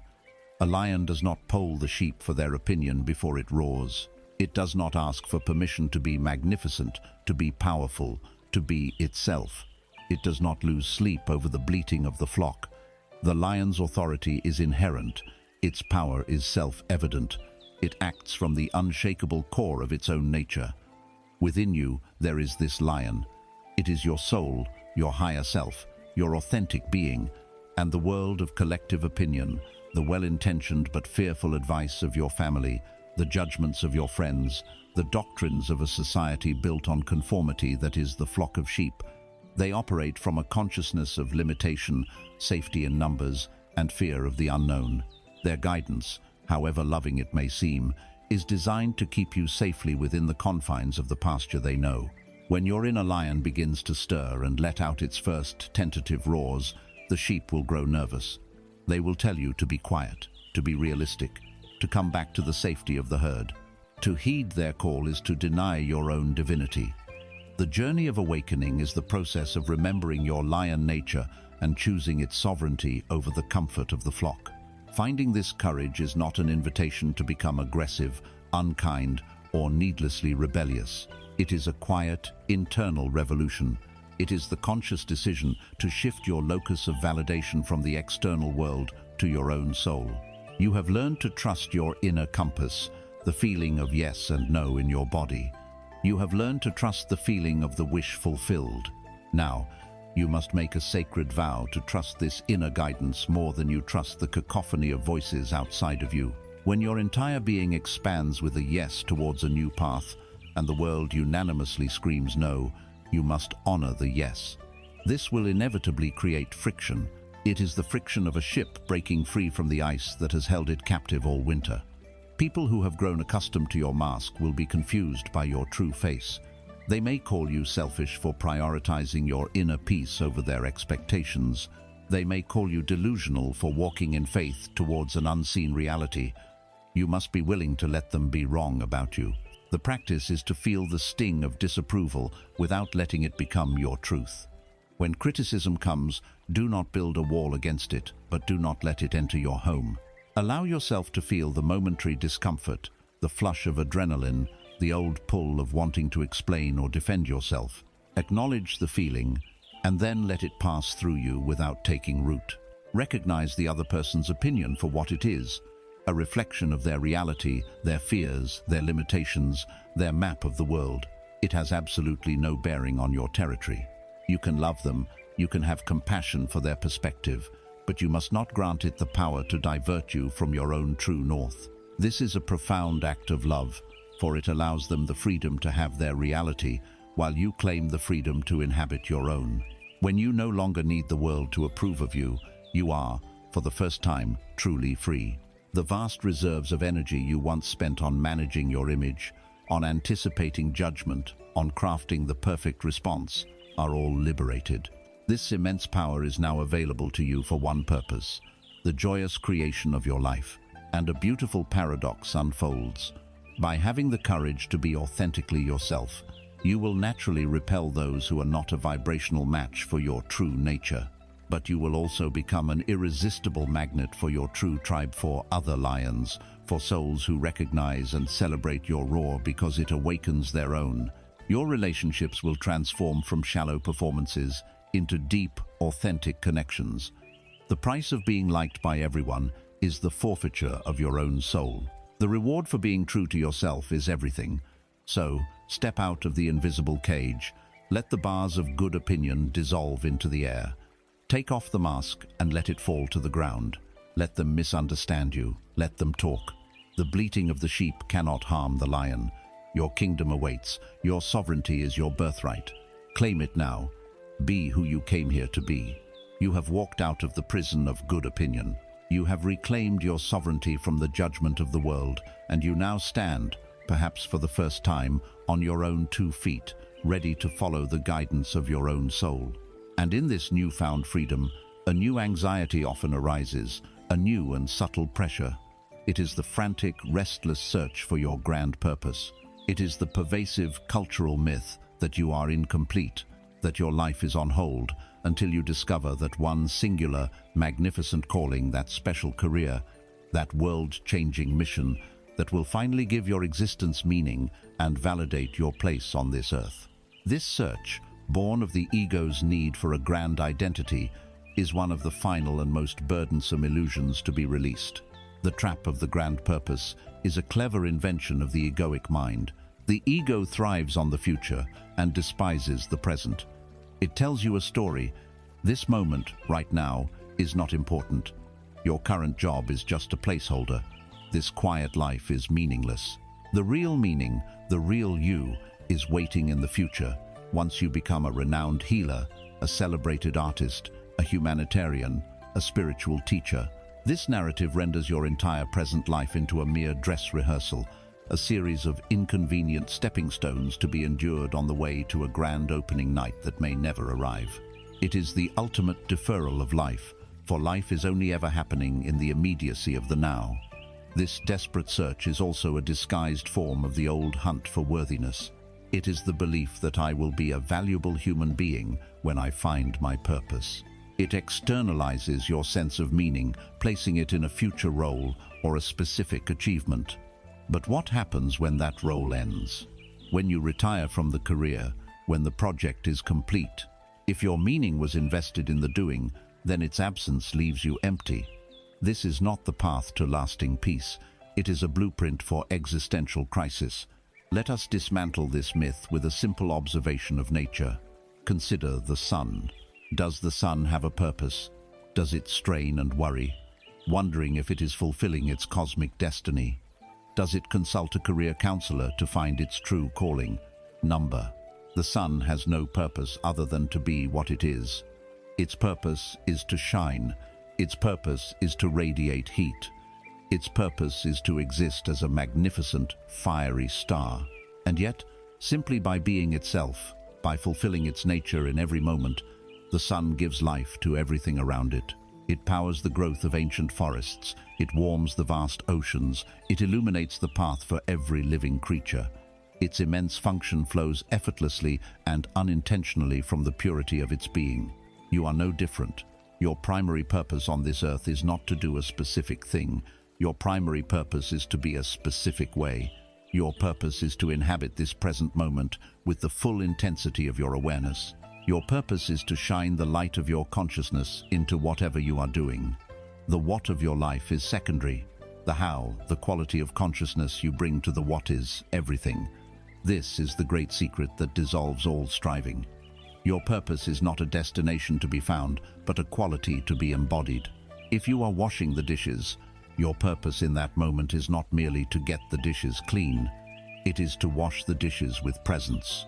It is to feel the warmth of the water on your hands, to see the iridescent dance of the soap bubbles, to hear the gentle clink of ceramic on ceramic, to be so fully present with the task that it ceases to be a chore and becomes a meditation. If you are a parent speaking to your child, your purpose is to offer them the sacred gift of your undivided attention. to listen not just to their words, but to the feeling behind them. If you are an accountant working with spreadsheets, your purpose is to bring a state of calm, focused excellence to that task, to infuse the numbers and columns with the quality of your peace. When you focus on the how instead of the what, a profound alchemy occurs. First, you find fulfillment now. You are no longer waiting for your life to begin. The search is over. You have arrived. Meaning is not in a future achievement. It is in the quality of awareness you bring to this very breath, this very step, this very action. The mundane becomes sacred. The ordinary reveals its quiet magic. Second, by infusing your present moment with this high-frequency consciousness, you begin to powerfully transform your external reality. When you bring presence and excellence to your current job, even if you dislike it, you become better at it. New opportunities and insights reveal themselves. Your peaceful, centered energy makes you a magnet for more peaceful and harmonious circumstances. The universe begins to bring you outer forms that match the new quality of your inner being. Your so-called grand purpose is not something you find by frantically searching outside yourself. It is something that finds you when you are busy living your real purpose, which is to be fully present in the now. The path unfolds before you, one step at a time, guided not by a grand mental plan, but by the compass of joy and aliveness you feel when you are aligned with the present moment. So release the heavy burden of needing to find one singular, epic life mission. You are not a single-purpose tool. You are an infinite, multifaceted expression of consciousness. Let go of the need to have the entire story of your life mapped out. The beauty is in the not knowing, in allowing the divine plot to unfold in its own perfect time. Your only responsibility is to be true to the purpose of this moment. What is this moment asking of you? Is it asking for your attention, your compassion, your courage, your creativity, your stillness? Whatever you are doing, do it with your whole being. Pour the light of your awareness onto the small, ordinary things, and you will discover they were never ordinary at all. That is your great work. That is your sacred calling. Stop searching for your purpose, for you cannot find what you already are. Your purpose is to be here. Your purpose is to be now. Your purpose is to be now. Your purpose is to be you. Be that fully, and your life will become a masterpiece of meaning, not because of what you did, but because of the beautiful consciousness from which you did it. You have released the great and heavy burden of searching for a singular, grand purpose. You have come to understand that your purpose is not a destination to be found, but a quality of being to be embodied in this very moment. Your purpose is to shine, and so the natural question arises, on what do I shine this light of my awareness? The answer is as simple as it is profound. You shine it on the life you are already living. You shine it on the ordinary, the mundane, the everyday tasks that you have been taught to overlook, to rush through, to dismiss as unimportant. For here lies one of the deepest secrets of a truly awakened life. Enlightenment is not a lightning bolt from the heavens that lifts you out of your life. It is the gentle dawning of awareness that reveals the sacred, hidden within the very heart of your life. For centuries, we have created a false and damaging division. We have separated our lives into spiritual activities and unspiritual activities. On one side, we place meditation, prayer, yoga, time in nature, reading holy books. These are the special, elevated moments. On the other side, we place the vast majority of our existence, washing the dishes, paying the bills, commuting to work, cleaning the house, grocery shopping. We see these as barriers to our spiritual life, as tedious chores to be completed as quickly as possible so that we can get back to the real spiritual work. This separation is an illusion created by the ego. The ego craves the special, the dramatic, the grandiose. It finds no glory in the quiet humility of folding laundry, so it deems the act worthless.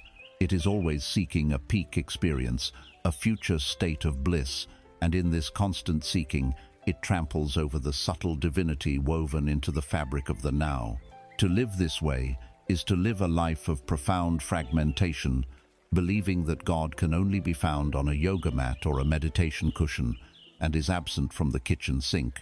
You are always waiting for your real life to begin, and you are missing it in every moment. A Zen master can hold a simple, undecorated cup of tea and experience the entire universe within it. How is this possible? It is not because the tea is magical, it is because the master's attention is total. As he feels the warmth of the ceramic against his palms, he is connected to the fire that baked the clay and the earth from which the clay was drawn. As he sees the deep amber color of the liquid, he is connected to the sunlight that nourished the tea leaves and the rain that quenched their thirst. As he inhales the subtle, earthy aroma, he is connected to the soil, the mountain air, and the passage of the seasons. When he takes a sip, he is in communion with the entire interdependent web of life that conspired to bring him this simple gift. The mundane act of drinking tea, when performed with this quality of reverent, total attention, becomes a sacred ritual. The tea becomes a sacrament. The key is this: it is not the object or the action that is sacred, it is your attention that is sacred. Your focused, loving awareness is the philosopher's stone. It is the alchemical agent that has the power to transmute the dull lead of any mundane activity into the shimmering gold of a divine experience. You do not need to travel to a monastery to practice this. Your own life, exactly as it is today, is the perfect monastery. It is your training ground, your temple. Let us walk through a day, not as a series of tasks to be completed, but as a succession of opportunities for sacred practice. When you first awaken, before your hand reaches for your phone, take a single conscious moment. Feel the miracle of your own breath, the gentle return of life to your limbs. Feel the texture of the sheets against your skin. This is not just waking up, this is a sacred resurrection into the world of form. As you brush your teeth, instead of letting your mind race ahead with the day's anxieties, bring your attention to the simple sensations. Feel the movement of the bristles, taste the minty foam, feel the cool rush of water. It is a ritual of purification. As you prepare and drink your morning coffee or tea, perform the ritual of the Zen master. Take the first 3 sips with your full, undivided attention. Taste your connection to the planet. Let it be a conscious act of receiving nourishment. If you eat a meal, turn off the television, put down your phone. Look at the food on your plate. Take a moment to acknowledge the miracle you are about to participate in. Acknowledge the sun, the soil, the water, the farmer, the truck driver, the grocery clerk, the entire chain of beings and events that brought this sustenance to you. Chew slowly. Truly taste the flavors. Your meal is no longer just fuel, it is a communion.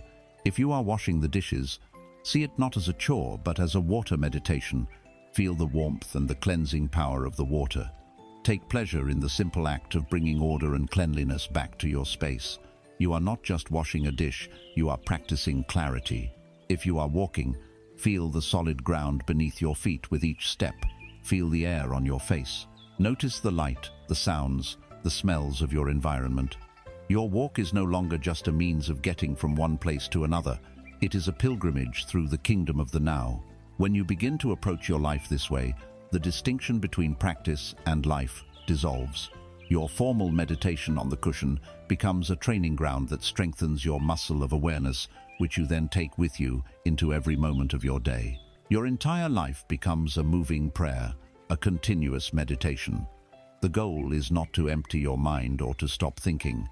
The goal is to be rooted in the sensory reality of the present moment, to be aware of your thoughts as they come and go, without being lost in them. This is the source of profound and unshakable peace. You are no longer trying to escape your life in order to find God. You have discovered that your life is the very place where God has been hiding, waiting patiently for you to pay attention. Do not seek enlightenment in a far-off land or a future state of being. Seek it here. Seek it now. In the feeling of the chair supporting your body, in the sound of the traffic outside your window, in the simple act of breathing in and breathing out. Your life is not an obstacle to your awakening. Your life is the curriculum. It is the path itself. Walk it with reverence, for every inch of it is holy ground. As you learn to shine the light of your presence onto the ordinary moments of your life, a new feeling begins to spontaneously blossom from within.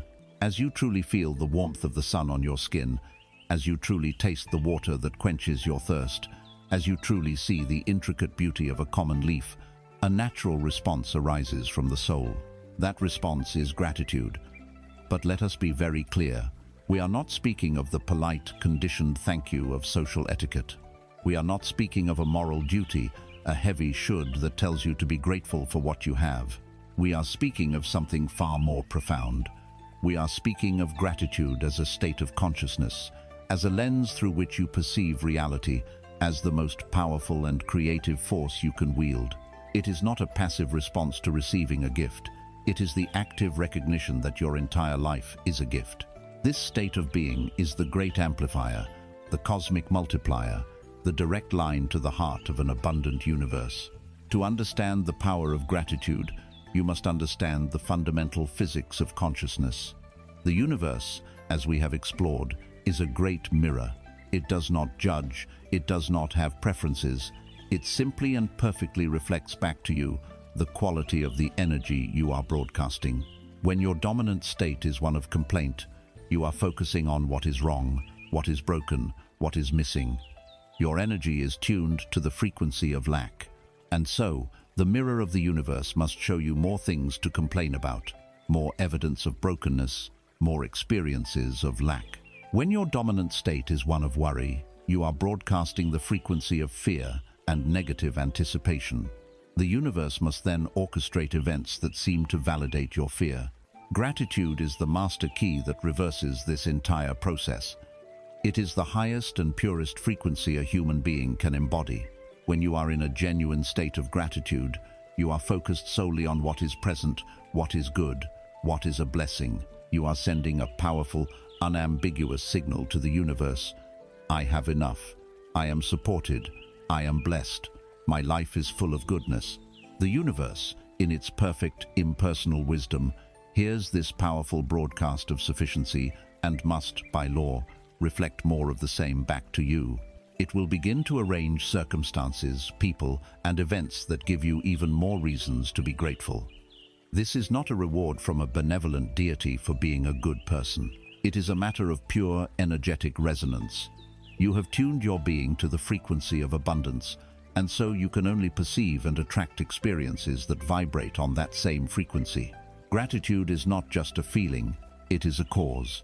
It is a self-perpetuating, ever-expanding cycle of grace. Imagine you are standing in the middle of a vast and desolate desert. All you can see for miles is barren sand, cracked earth, and a merciless sun. This is the reality of a life focused on lack. Your mind can easily find evidence to support a state of despair. You can focus on the heat, the thirst, the hopelessness of the landscape, and your experience will be one of suffering. But then, as you scan the horizon, you spot it. A single, tiny, vibrant purple flower, courageously pushing its way up through a crack in the dry earth. You have a choice. You can dismiss it as insignificant in the face of the vast emptiness, or you can walk over to it. You can kneel down. You can place your entire attention on this small miracle. You can observe the intricate design of its petals, the resilience of its stem, the impossible beauty of its color against the brown sand. In that moment of focused appreciation, a profound shift occurs. The vast, empty desert disappears from your awareness. Your entire reality becomes the beauty, the life, the tenacity, and the wonder of this one flower. Your inner state is transformed from one of lack to one of awe. Your life is filled with things to complain about. The sand is always there, but it is also filled with blessings. Large and small, the flowers are also always there. Gratitude is the conscious, disciplined act of turning your attention away from the sand and choosing, again and again, to focus on the flower. Where your attention goes, your energy flows, and your world is built. How does one practice this, especially when the desert seems so vast and the flowers so few? You start with the undeniable. You start with your own body. Can you, in this moment, feel a sense of gratitude for the air that is flowing into your lungs without any conscious effort from you? This air, which you did not create and do not have to pay for, is sustaining your life in this very second.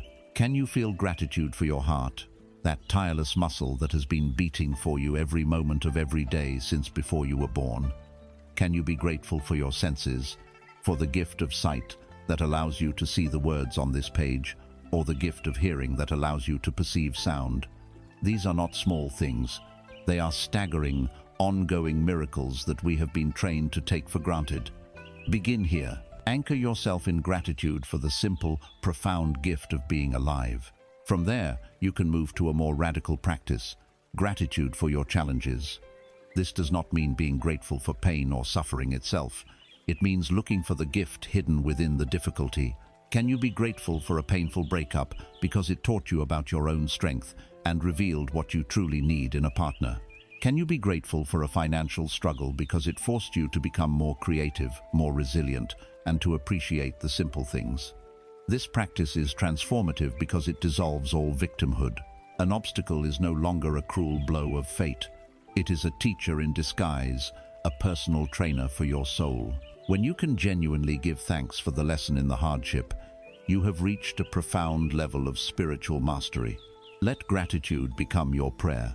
For centuries, humanity has prayed from a place of petition.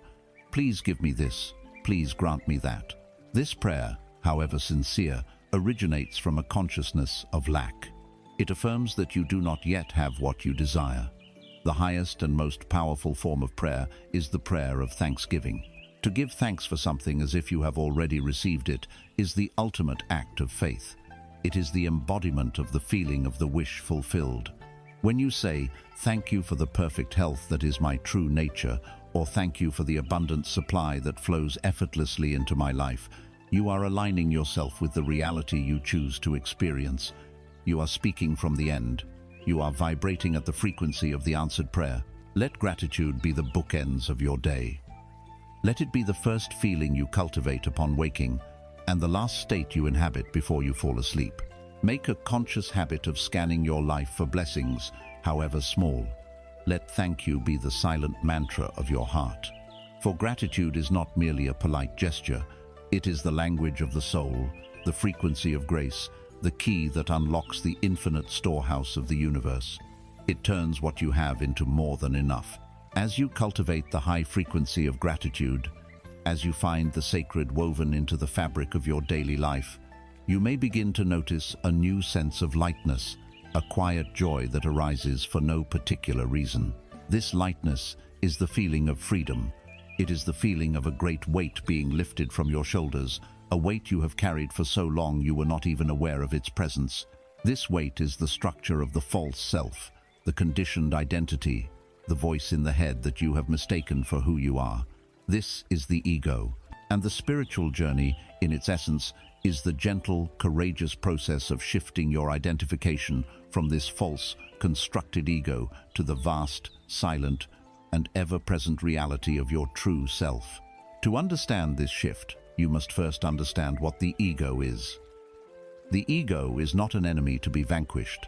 It is a survival mechanism that was necessary for your early development, a tool that has now outlived its usefulness and has begun to run the show. The ego is a mental construct, a sense of I that is built entirely from identification with form. It creates its identity by latching onto things. First, it identifies with possessions. This is my car, this is my house. It believes its value increases with the quality and quantity of its belongings. Second, it identifies with roles. I am a mother, I am a doctor, I am a success, I am a victim. These labels become the bedrock of its identity, and it will defend them fiercely. Third, it identifies with the body. I am this body. This leads to the profound fear of aging, sickness, and death. For if it is the body, then the body's eventual decay means its own annihilation. And at its deepest level, the ego identifies with the mind itself.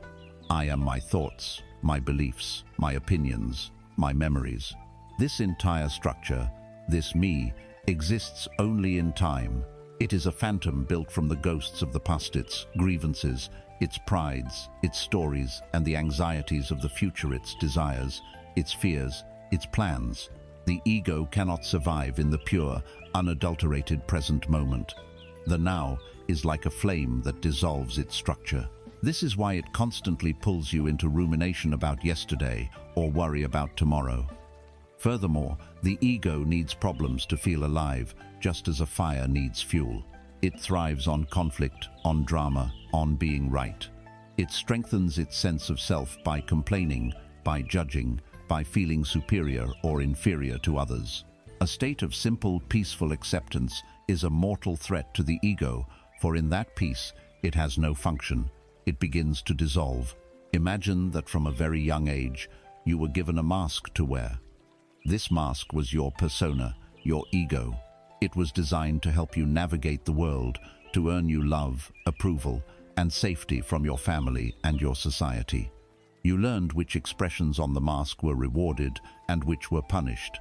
Over the years, you wore this mask so constantly, so faithfully, that you forgot you were wearing it at all. You came to believe that you were the mask. The thoughts of the mask became your thoughts.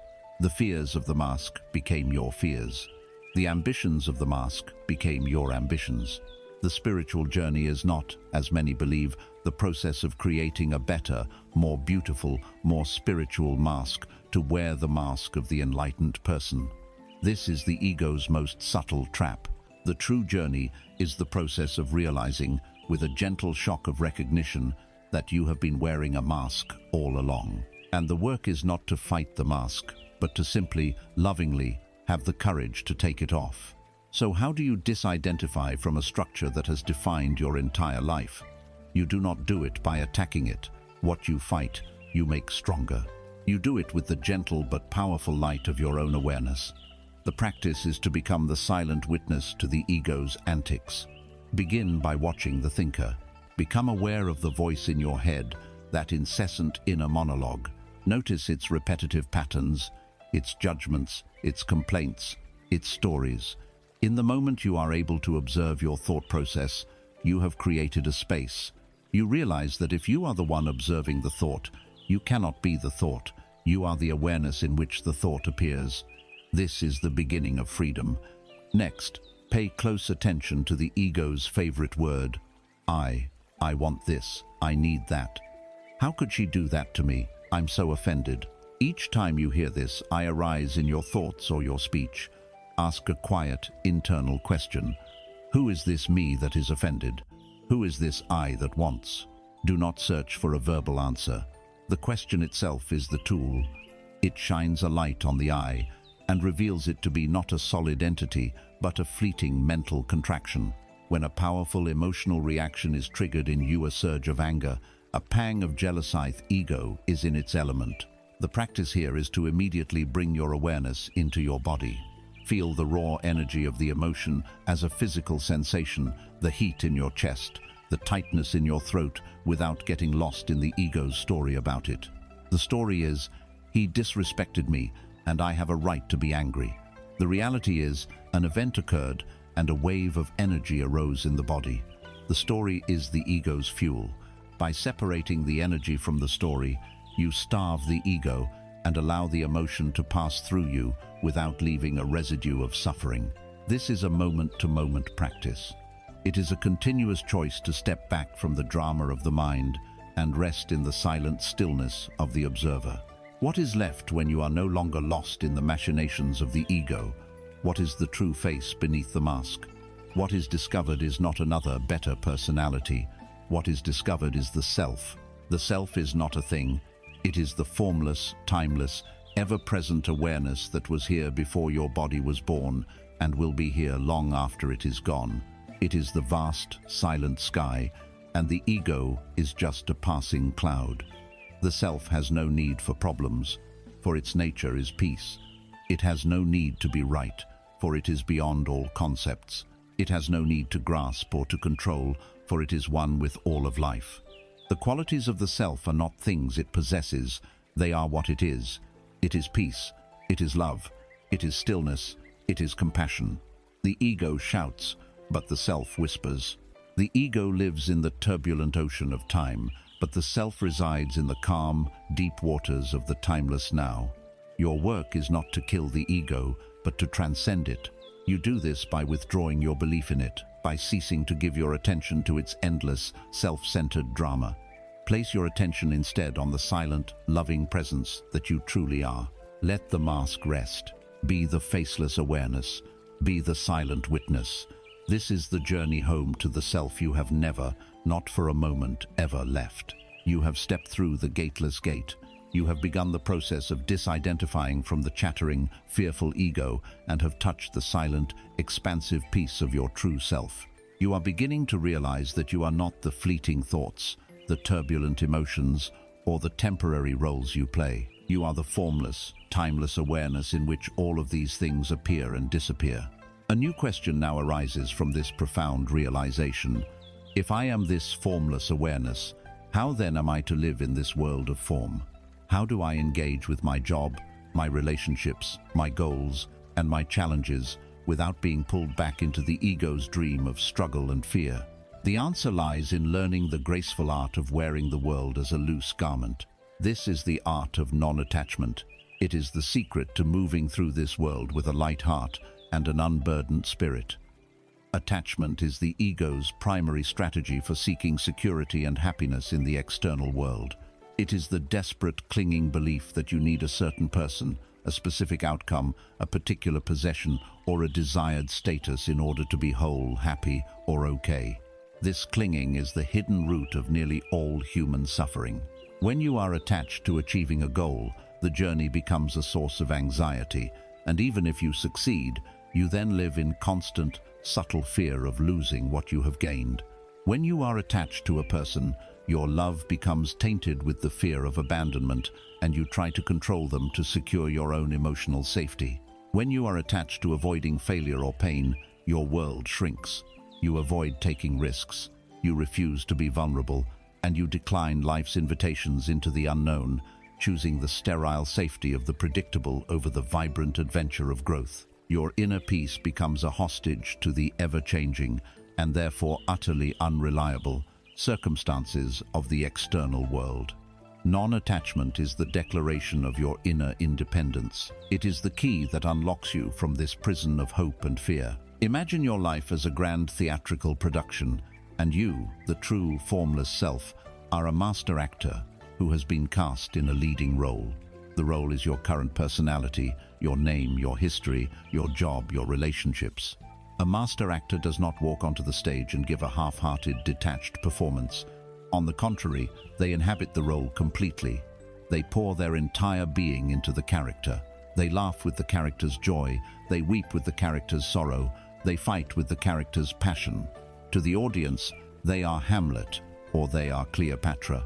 Their engagement is total. However, when the final act is over and the curtain falls, the master actor does something crucial. They take a bow, they walk backstage, and they wipe off the makeup. They leave the character's triumphs and tragedies on the stage because they know with absolute certainty that they are the actor, not the part they just played.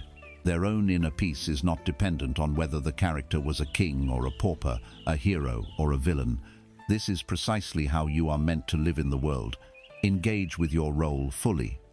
If your role is to be a parent, be the most present, loving parent you can be. If your role is to be an artist, pour your soul into your art. If your role is to be a business leader, lead with integrity and vision. Give your full, undivided attention and excellence to whatever you are doing. Play the game of life with vigor and passion. But never forget that you are the actor, not the role. The successes and failures of the role are not your own. The praise and the criticism are directed at the character, not at the silent, formless awareness that is you.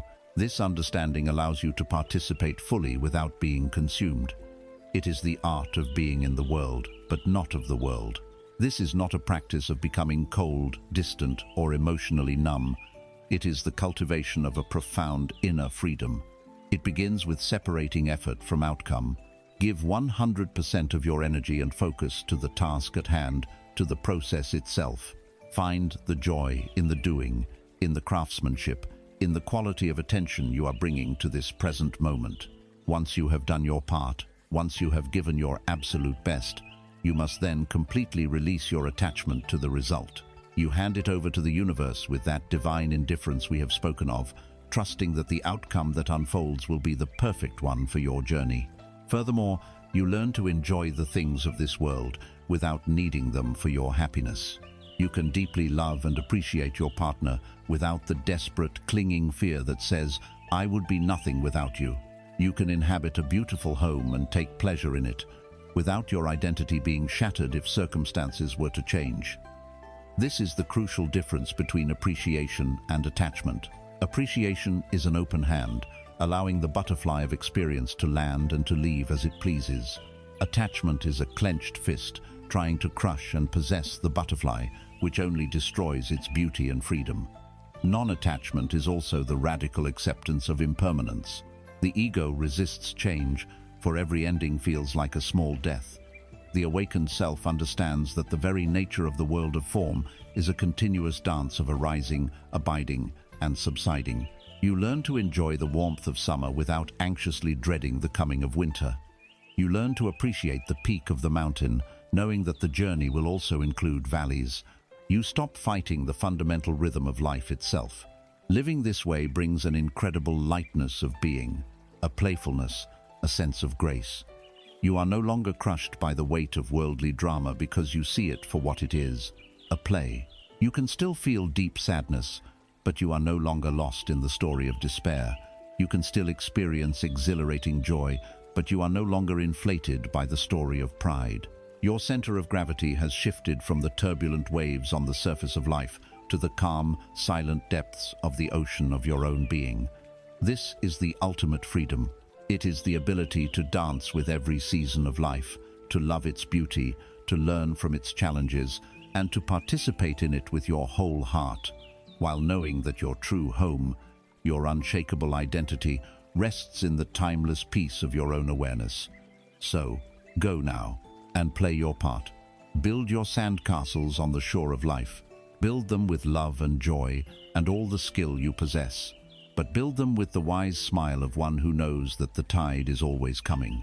Find your true security, not in the fragile sandcastles of the world, but in the vast, eternal ocean of the self. For that is the only part of you that can never, ever be washed away. And so you arrive here, at the culmination of a great journey. You have walked the path from the deafening noise of the world into the sacred cathedral of silence within. You have learned to observe your thoughts as passing clouds, to feel your emotions as sacred messengers, to surrender to the current of life.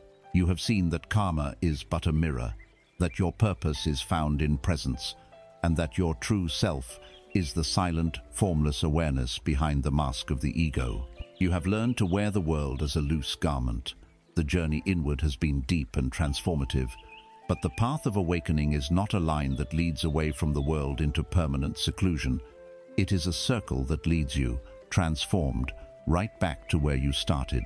This is the final and most sacred stage of the journey, the return. There is a noble ideal in the great wisdom traditions of the East, known as the Bodhisattva. The Bodhisattva is a being who has traversed the entire spiritual path, has reached the very shores of nirvana, of complete and final liberation. They stand at the threshold of ultimate peace, yet they make a conscious, loving choice. Instead of taking that final step into solitary bliss, they turn around. They look back at the world of suffering, at the souls still lost in the dream of separation, and out of a boundless compassion that is the very nature of their awakened heart, they choose to return. They vow not to enter final peace until all beings have been brought to the shore of awakening with them. This return is not born of a sense of grim duty or heavy obligation. It is the natural, spontaneous, joyous overflowing of the love and wisdom that has been realized within. When your own cup is filled to overflowing, its contents will naturally nourish the ground all around you. Your journey inward was to fill your own cup. Your journey outward is to let it overflow. This return does not mean you must now become a preacher, a guru, or a teacher in the conventional sense. Your service to the world is far more subtle and infinitely more powerful than that. It is the choice to remain engaged with the world, with your family, your community, your work, but to do so from an entirely new center of gravity. You are no longer participating in the world to get something from it, not validation, not security, not even happiness. Your happiness and security are now anchored within, in your connection to the self. You now participate in the world to be something for it. You are there to be a silent, living embodiment of peace. You are there to hold a space of sanity in a world that has gone mad. Imagine the world as a vast and often stormy ocean at night. Humanity is a great fleet of ships sailing in this darkness. Many are lost. Their rudders are broken by fear. Their sails are torn by anxiety.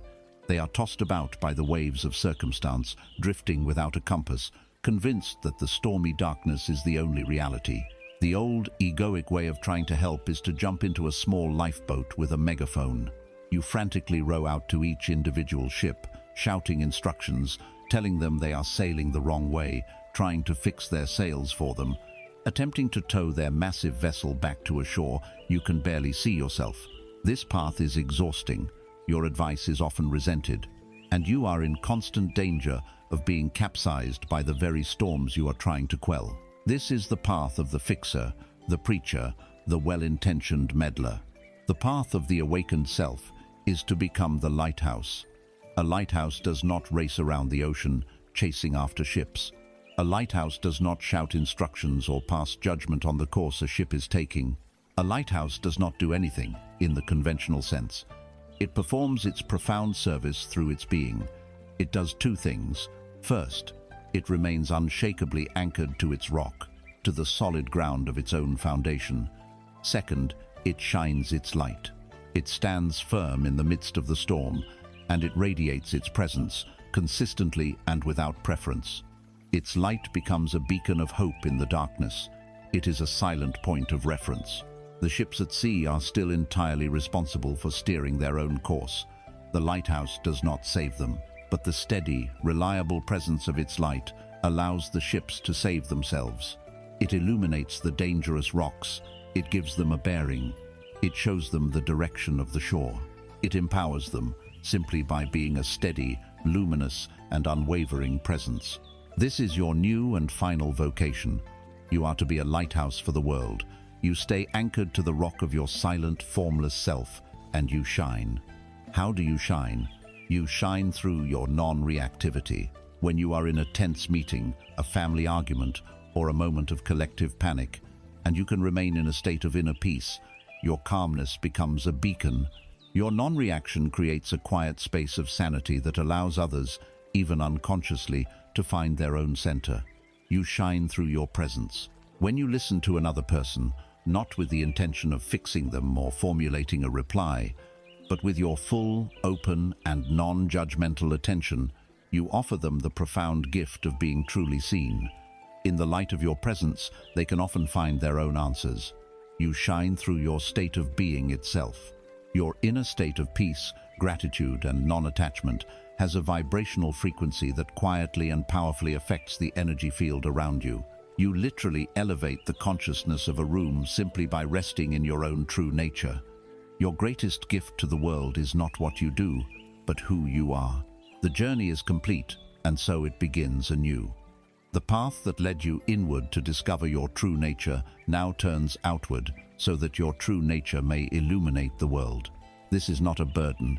It is the joyous, effortless expression of the peace you have found. You have found your anchor. You have found your light. Now, all that is left is to stand on your rock and shine, not for praise, not for recognition, but as a silent, loving offering to all the other ships at sea. Be the lighthouse. That is your purpose. That is your peace. That is your final, beautiful service to the world. And so, our journey of words comes to a close. But your true journey, the silent journey inward, continues with every breath you take. We have traveled a great distance together, not across land or sea, but through the inner landscapes of your own consciousness. We have walked from the noisy marketplace of the mind to the silent, holy sanctuary of the heart. We have witnessed the ego's frantic dance and have rested in the serene stillness of the self. We have remembered the laws of creation, not as rules to be followed, but as the very nature of our own being. For so long, you may have felt like a single, separate drop of water, lost in a vast and overwhelming ocean, tossed about by the waves of circumstance, believing yourself to be small, fragile, and alone. But the final and most essential truth, the secret that lies at the heart of all wisdom, the destination to which this entire journey has been leading, is this: you are not a drop in the ocean. You are the entire ocean in a drop. Everything you have ever sought in the vastness of the world, the peace you have yearned for, the love you have craved, the wisdom you have looked for in others, the strength you have felt you laquedas, never been outside of you. It is all here, contained in its entirety within the sacred vessel of your own being. The universe you have been trying to understand is looking out through your eyes. The divine presence you may have prayed to is the silent awareness that is hearing these words right now. You are not a fragment of creation.